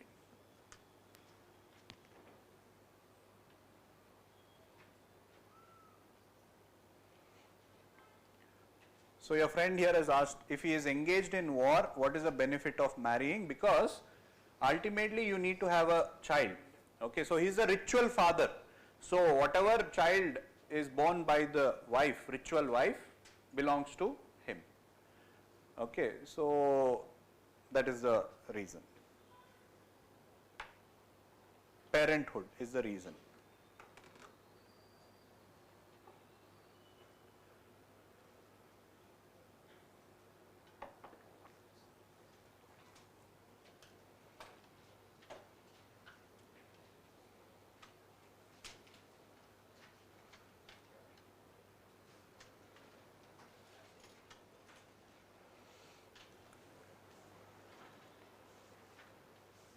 ठीक है, next.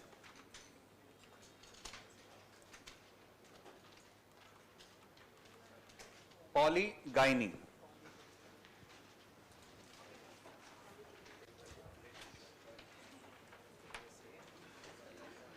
So diagram.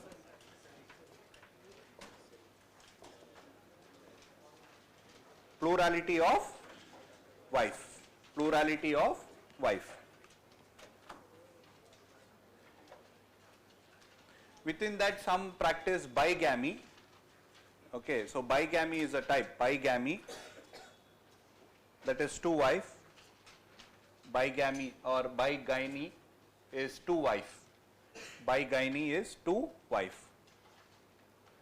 Practiced among the Nagas. Bigyny. Bigamy is plurality. Plurality of two. Okay, so to be more specific, it is bigyny. Okay, bigyny. Two wives. Two wife. Practiced by Baigas, Nagas, Baiga, B-A-I-G-A, Naga, Gond, G-O-N-D, Gonds, Santal, Bil. Many tribes follow this. Bil, Santal, Oravan.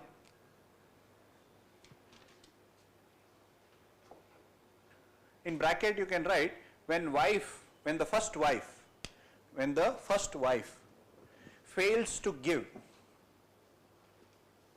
a child, when the first wife fails to give a child, they are allowed to take another wife. So that's how it is allowed among them. To be very specific, bigyny, why it is allowed? When the first wife does not give a child, allowed to marry another. Now don't get greedy and ask what if the second wife also doesn't marry. Okay, this is just an example over here. Okay, next, causes. First one, enforced celibacy. Enforced celibacy, C-E-L-I-B-A-C-Y. Enforced celibacy. Prohibition of sex is celibacy. Okay, so enforced celibacy. So in many society, no, there is this celibacy, postpartum, you are not supposed to have sex after childbirth, forced celibacy is there, or during particular time, you know, the wife is sent back home, you know, it is there in the our society also, some kind of, ashada, okay. So in ashada, you are not supposed to have sexual relationship with your wife, something like that, I mean, all such kind of forced celibacy is there. Okay, so enforced celibacy, okay, for example, during pregnancy and lactation,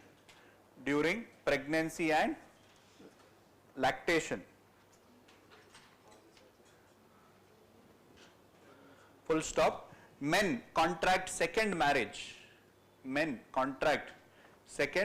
so wife goes for ashada and comes back, will be welcomed by another wife. Okay, so anyways, so men contract second marriage.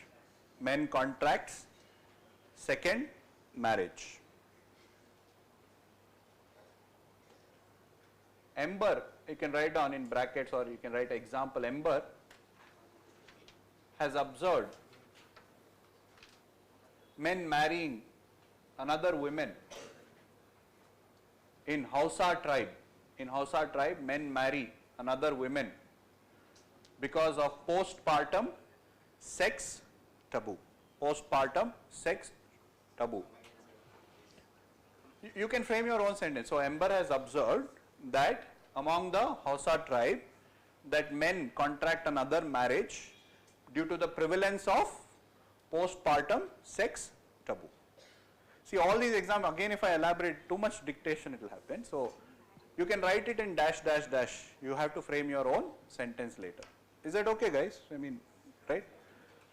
Ember has observed among the Hausa tribe that due to prevalence of postpartum sex taboo, men, okay, they can't, you know, control, I mean, wait for so long, they marry again. Fine, so that's how it is. Next point. Another reason is early aging of women. Female. Early aging of female. At least reproductively, okay, female age sooner. Okay, so they shall not be able to reproduce after menopause.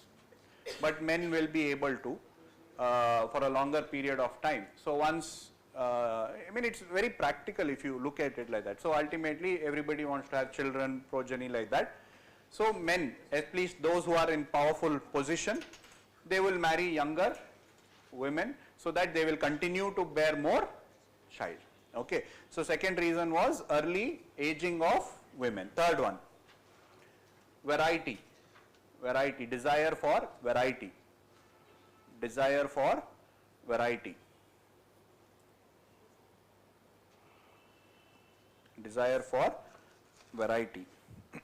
Next, desire for more children or demand for more children. So society which demands more children. For example, warring community.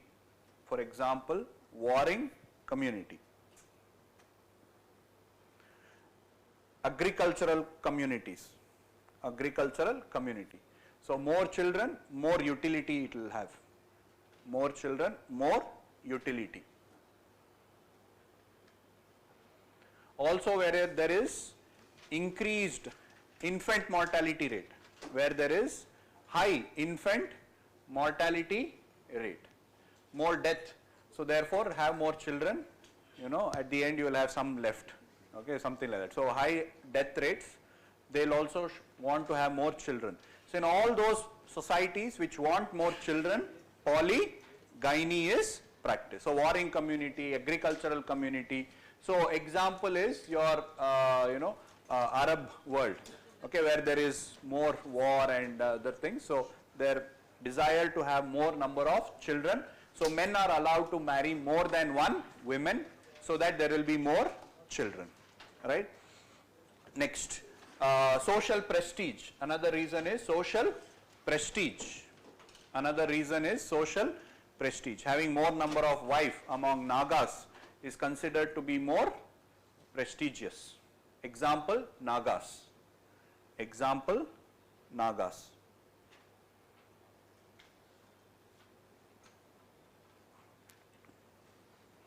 Okay, so economic reason you have written war and other things, fine. Is that okay? Right? Then theories. Specific theory, some names you can write, which is nothing but the cause, theories. So first one, Philip and Janet Kilbride. Theories. Philip and Janet Kilbride.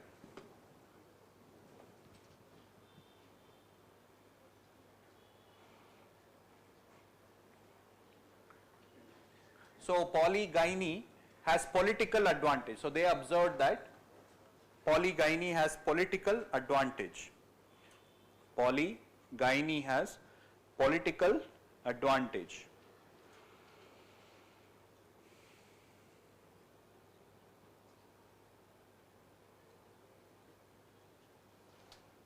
Okay, so arrow mark you can write.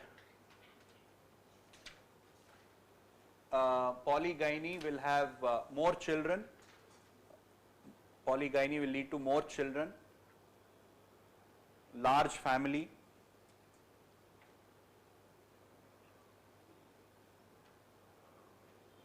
arrow mark, extra farm labor.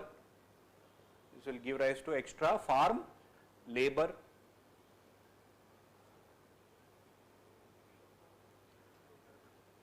Arrow mark, extra food can be produced. Extra food can be produced.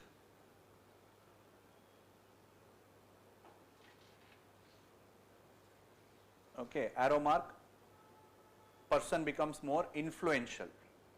Arrow mark, person becomes more influential. So free labor they will get out of their children, right? So they have observed that powerful men have more children,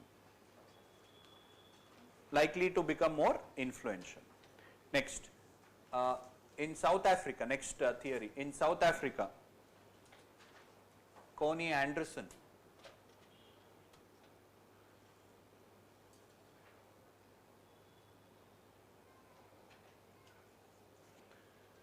Women allowed her, arrow mark, women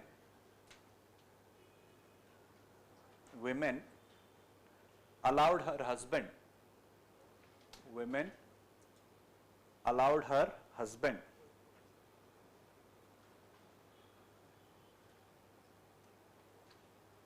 to marry a new woman,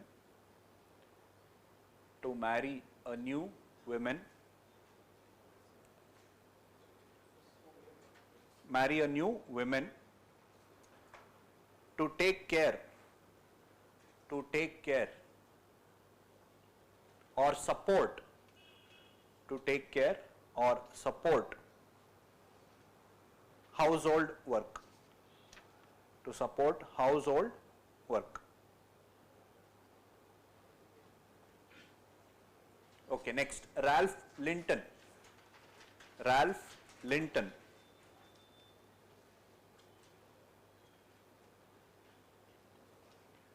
He says, arrow mark, it is general male primate urge. It is general male primate urge to collect female. To collect female.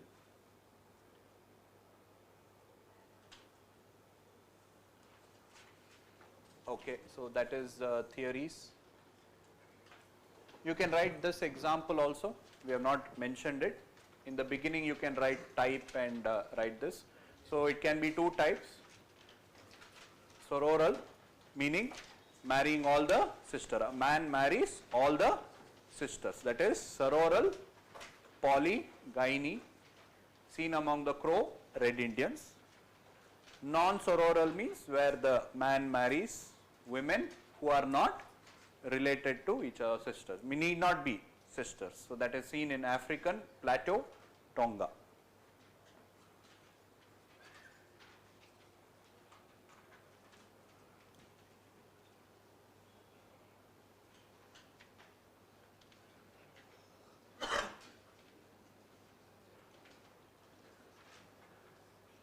Sailesh Mishra, so it is irrelevant over here. Universal definition of marriage is irrelevant because we are not discussing, relating the two.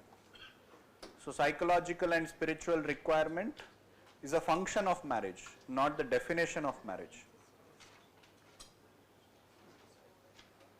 So don't have to relate the two.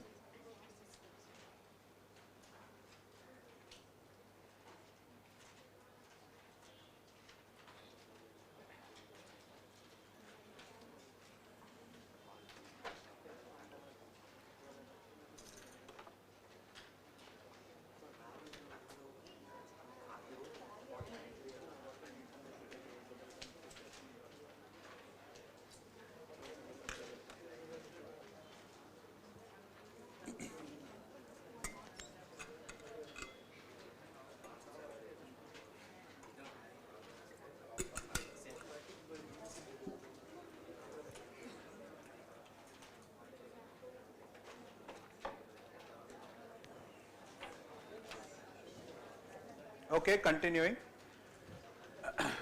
So give the heading group marriage. Group marriage. Very quickly I'll explain to you, it's a part of type of marriage when you are explaining group marriage. Okay, so basically it is sexual communism. Okay, where a group of people are allowed to have sexual relationship with each other. Okay, so sexual communism, or there is no monopoly over the sexual relationship with your spouse. Okay, so there is plurality of husband and plurality of wife. Okay, so sexual communism, there is no monopoly over each other, and per se it's not a type which is prevalent in a society. It is by chance that we see this kind of marriage. For example, I told you earlier, so there was polyandry, and then they added one more wife, and this became polygynandry. Okay, so it is by chance. So among the Todas, it was there because of female infanticide, they practiced polyandry, but then once female infanticide has now been stopped, so there is increased number of women, female population is increasing, so therefore they are now more women to be married off, so they are adding them to their existing polyandrous family, leading to polygynandry. Similarly, in CASAs also, fraternal polyandry is seen. So there is a provision where they can add one more person into that fraternal polyandrous family. Essentially it becomes polygynandry. Okay, so that is what is known as your group marriage, polygynandry. It is by chance that we see in these things. Like for example, Louis has observed that it could be because of these two. Among the Todas, because the women population is now increasing, they are adding them into the polyandrous family. Among the CASAs, fraternal polyandry, they are adding one more. Okay, but Morgan's view is little bit different. Morgan, okay, has given a evolutionary aspect of marriage. He says how marriage has evolved. Okay, so later when we do theorist, we will be starting with actually Tyler and Morgan. They are the first people that we will be studying under theory. So he is an classical evolutionist. He says that how marriage has evolved. So he says initially there was no rules of marriage and they could have sexual relationship with anybody.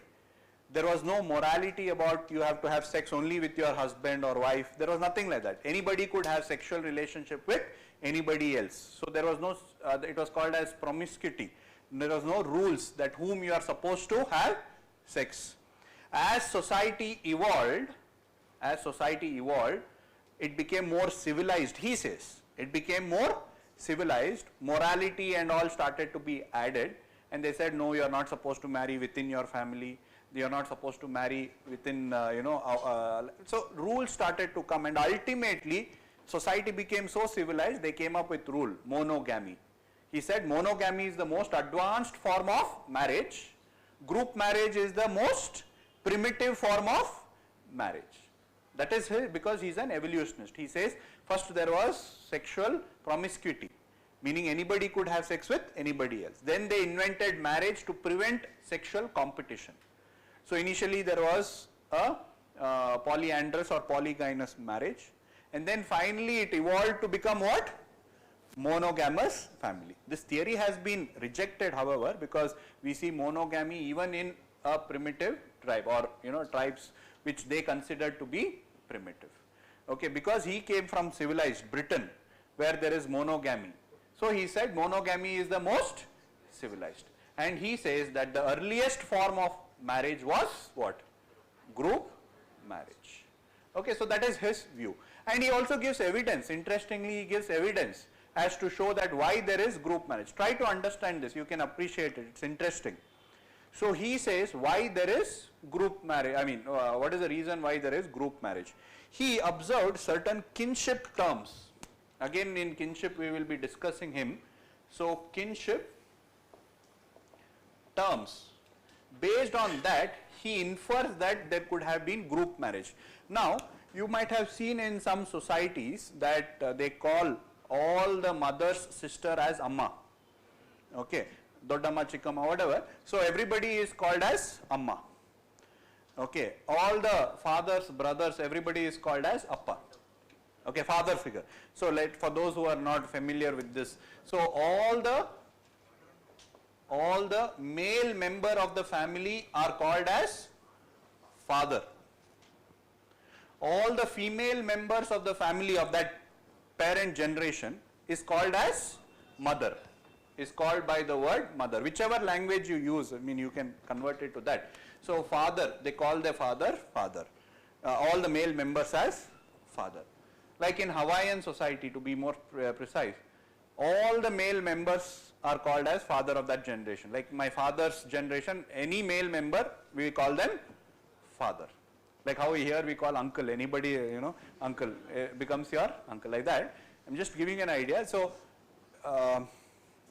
let me explain to you further. Like in Kannada, for example, Amma, Doddamma, Chikkama, everybody is mother. Okay, all mothers, sisters are Amma. You just designate it depending upon the age. Who is elder, they become Doddamma, Chikkama. In mine there is, Tadiyava, Bojava, Cheryava, Kunyava, so there's more terms there. So all are mothers. Okay, fathers, brothers, all are fathers. Okay, but so he says why this is like that. He says that in the past, okay, in the past there was group marriage. Okay, so they did not know who the mother was. They did not know who the mother was. Okay, so everybody is mother. All the female figures are mothers. They did not know who was the father because group marriage, no. So they did not know who was the actual biological father. They did not know actual biological mother. So all the children called all the male members as father. All the female members were called as mother. Did you understand that? So he says, see, that is why there is group marriage was earlier. Now group marriage has died away, but kinship terminology has continued. The name has continued. The marriage practice, because of morality and as a culture evolved, that marriage practice, group marriage, has disappeared. Is that okay? But the term has still continued. Why do you call somebody who is not related to you by blood still as Amma? Because that was the ancient practice, is what he says, which has been rejected later. We will discuss all that. I hope you understood. So based on that kinship terminology, he says that group marriage could have been the first phase of human evolution of culture, and then it evolved to other forms of marriage. Ultimately the highest level of marriage is monogamy. Okay? So you can write down that group marriage. Group marriage, very few points on that. Also called as sexual communism. Also called as sexual communism.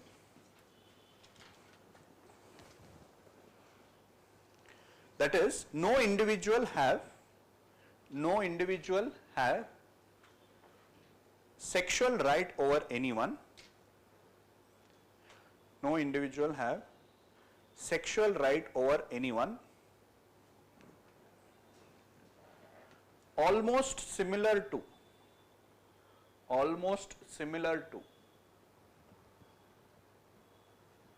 that which exists among almost similar to that which exists among animals.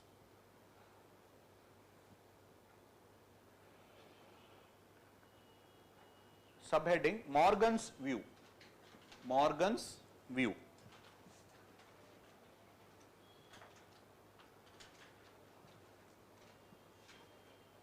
He says this is the earliest stage of human society. He says it is the earliest stage of human society. Earliest stage of human society.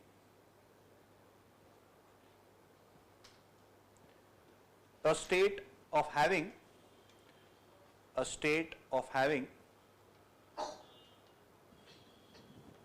no taboo. State of having no taboo or incest.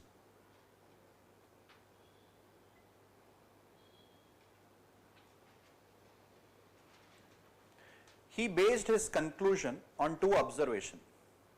He based his observation, he based his conclusion based on two observations. Based on two observations. First one, use of certain kinship terms. Use of certain kinship term which suggested group marriage. Which suggested group marriage. So this I will elaborate whatever I have explained to you, about that kinship term and all that. I will explain and dictate when we do kinship chapter. Okay? So don't worry about it here. Use of certain kinship terms suggested group marriage. Second, lacks of sex morality. Lacks of sex lacks of sex morality among primitive societies. Among primitive society.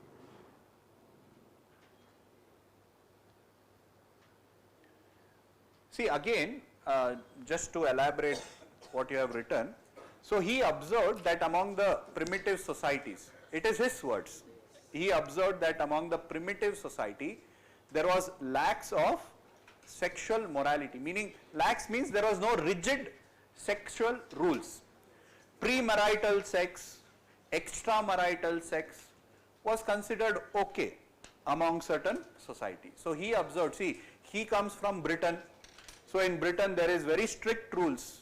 Okay, I mean when you talk about Victorian era, okay, just imagine the Victorian era when they came. They had strict rules, no premarital sex, okay, because their religion told them, Morgan's religion told them not to have premarital sex before marriage. Extramarital sex was considered sin. Homosexuality was considered a sin. But primitive societies, the so-called primitive, which he called, were so advanced that they allowed for premarital sex, they allowed for extramarital sex, they allowed for homosexuality, but he considered them to be immoral. You understood? So he said they are immoral because they are not yet developed to our level. Once they develop to our level, rules will come into place where they cannot have sex with outside their marriage. Because they were allowed to have sex outside marriage, it became like a group marriage. So therefore he says that these are the reasons why I am telling that group marriage is the earliest form of marriage. Did you understand that? Okay. Next, Louis pointed out two causes.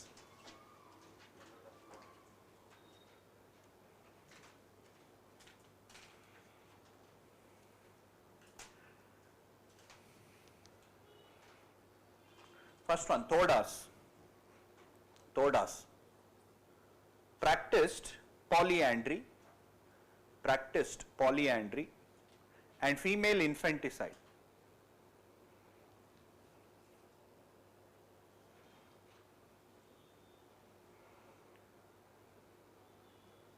with a ban on infanticide, with a ban on infanticide, with a ban on female infanticide, female sex ratio increased. With a ban on female infanticide, female sex ratio, their population, female sex ratio has increased. Instead of giving up polyandry,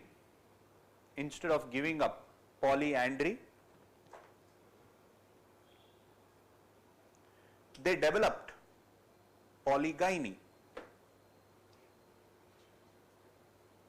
They developed polygyny, which is similar to group marriage,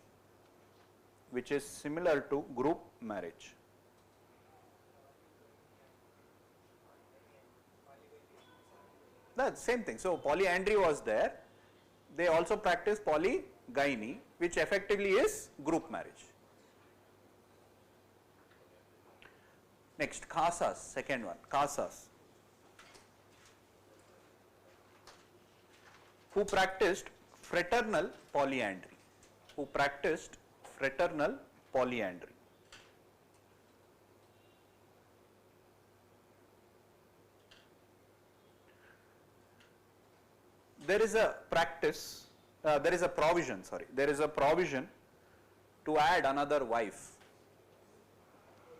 There is a provision to add another wife.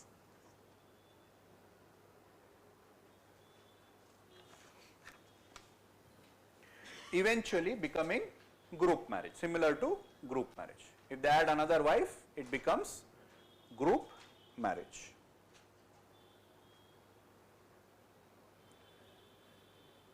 Next paragraph. As it is clear,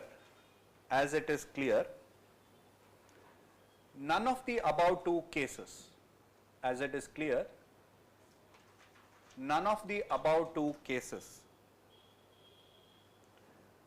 group marriage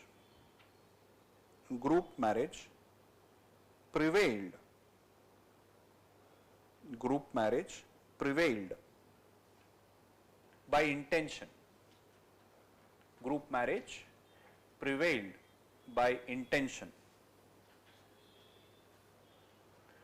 A few anthropologists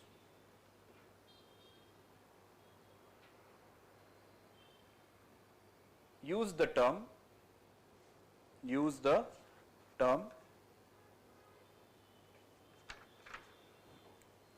polygynandry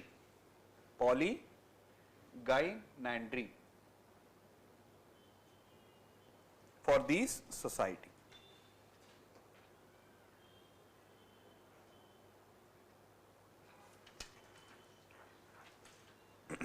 Is that okay? So it is by chance that these societies show some form of group marriage. Is that okay? So this is by structure, your monogamy, polygamy, group marriage. Polygamy has polyandry and polygyny. Group marriage is this. Okay, write a small note, some other rare kind of or different kinds of marriage. We have already discussed uncle-niece marriage, then sister exchange marriage orally. Just to give you some example. Fictive marriage. Fictive marriage means where marriage is taking place with a imaginary person. Fiction, not real. Okay, so fictive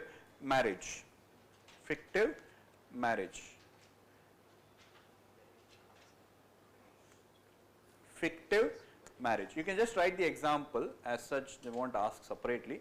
Fictive marriage means imaginary marriage. Matlab monosexual marriage.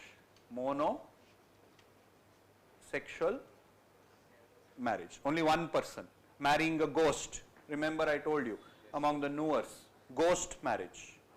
Example, among the Newers you practice there is ghost marriage. Yes, what's the story there? You know it. A person dies, okay, his brother, okay, marries and has a child with them, okay, like that, on behalf of the brother. Brother will have a real marriage also. Brother will marry on behalf of the brother also. Child born to that will be considered to the brothers. Yes. To? No, it did not. I mean, not very specific. It is again like what do you say? Generalization of the primitive form of marriage is group marriage. Okay.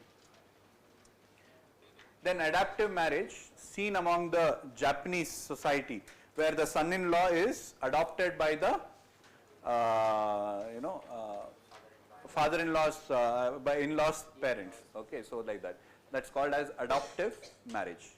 Japan, in Taiwan, okay, in Taiwan and all, we see what is known as adaptive marriage.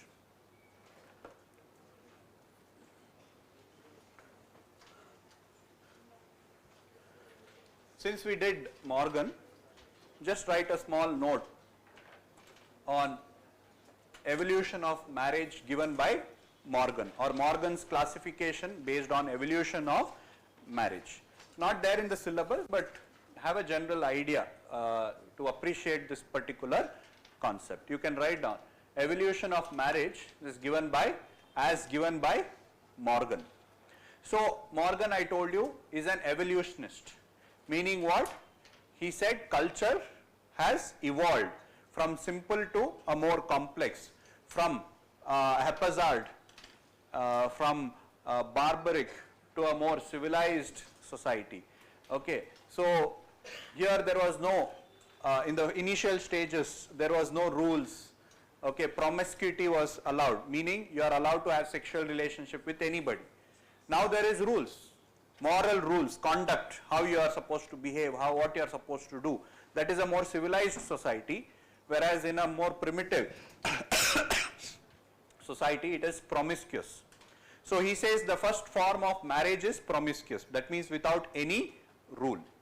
Next comes consanguineous marriage, where they marry within their own group, blood relatives. Probably then they realized that it is not very healthy to do so, or they are going to be punished, and the concept of incest taboo developed during this phase. Then there was group marriage. So some kind of rule where they said you can marry within a particular group. So there was no rules within the group, but the rule said that you cannot marry somebody, have sexual relationship outside the group. Within the group there was no rules. You can have sex with anybody, but you cannot have sex outside the group. So that is something like this. Okay, group marriage. Next, the fourth phase of the marriage according to him is syndesmian marriage, where there was temporary pairing. Temporarily people come together, and then they are allowed to marry somebody else after a point of time. Then you have patriarchal marriage, that is polygyny, meaning plurality of wife. During the same phase, he says there could be even polyandry. It is seen in matriarchal society. Matriarchal society. And the last phase of development of marriage is monogamy, where there is strict rules to confine sexual relationship within the couple. Why does he say this? See, that's what later when we do Morgan and all, we will give his theory, but then we will say he was stupid, that it is without any evidence. He is telling that this is the ultimate stage, because evidences have shown that some of the tribes which he called as primitive practiced monogamy. Because he came from a society which practiced monogamy, he says that is the highest level of development. Is that okay? So these are the different phases in which he says marriage could have evolved. Because he did not do any field work, he did not go and observe any society, he just based his theories on evidences sent or reports sent by travelers, okay, missionary workers, etc. They sent it to him. So based on that evidence, he said, oh, this is most primitive and this is most civilized. Correct. But now we know that as civilization is becoming more modern, or the society becoming more modern, sexual rules have become more liberal. They are allowed to have premarital sex or outside marriage or homosexuality, all that is now being allowed.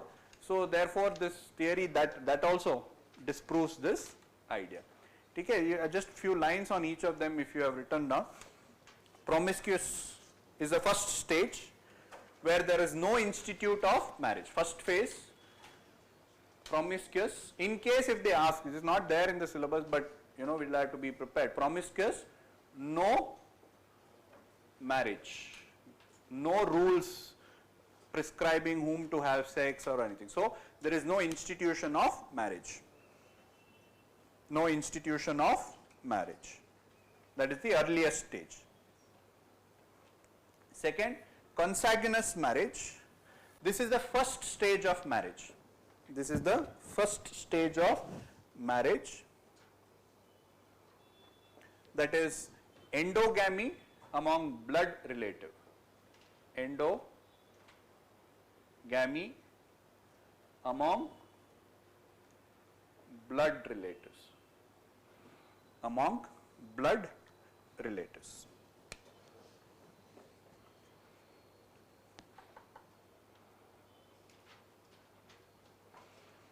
Next, group marriage. Group marriage.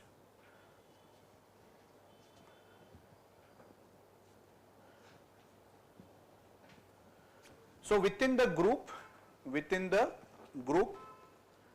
sexual relationship were not defined.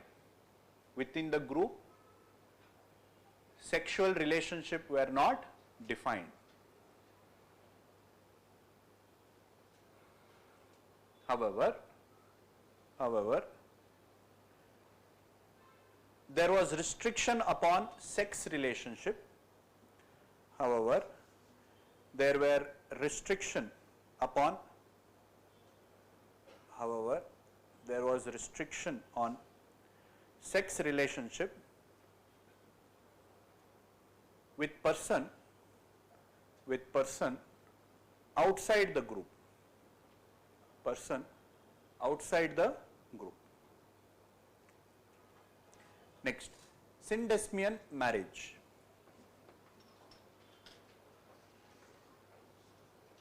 This was temporary pairing. This was temporary pairing. Temporary pairing of male and female.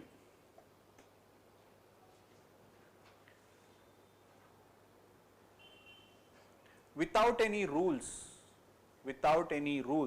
and regulation. Without any rules and regulation. It could be broken by mere desire.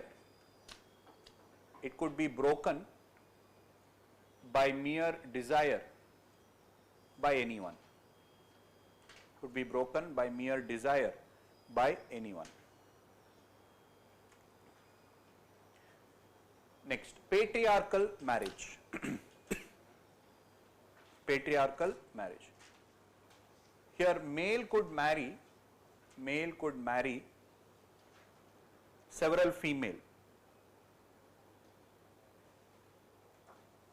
That is polygyny. Polygyny.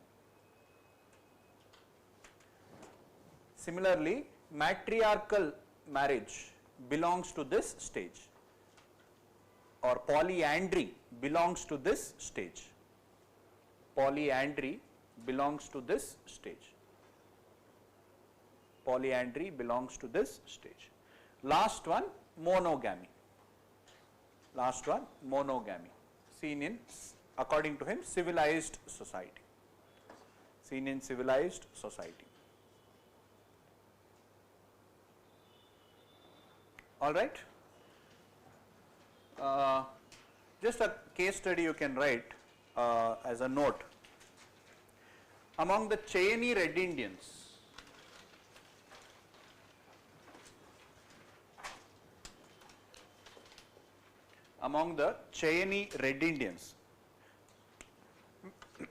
Cheyenne Red Indians,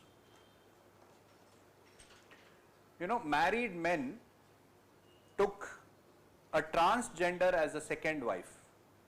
married men, among the Chinese Red Indians, married men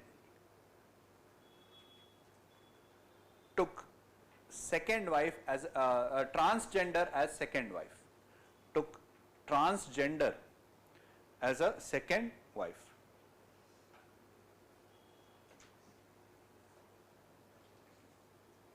Okay, so somewhere in rare cases of marriage you can write that.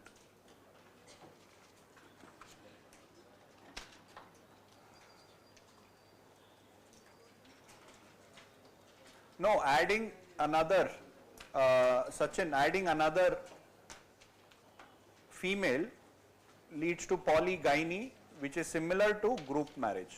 So polyandry with polygyny, which is similar to group marriage. Is that okay, guys? So we have discussed about the types of marriage, the rules and regulations of marriage, definition of marriage, etc. So only last two topics are left with marriage. One is the function of marriage, a general idea why marriage is there, and the marriage, how it is conducted, and the finance of marriage. So we'll complete that in the next class. Tomorrow you don't have class, okay, so I'll see you on Monday.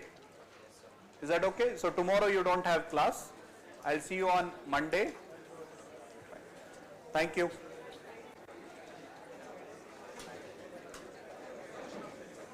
Manoj, I have explained that in the first class. If you can just have a look at that. If you have any doubt after that, you can ask.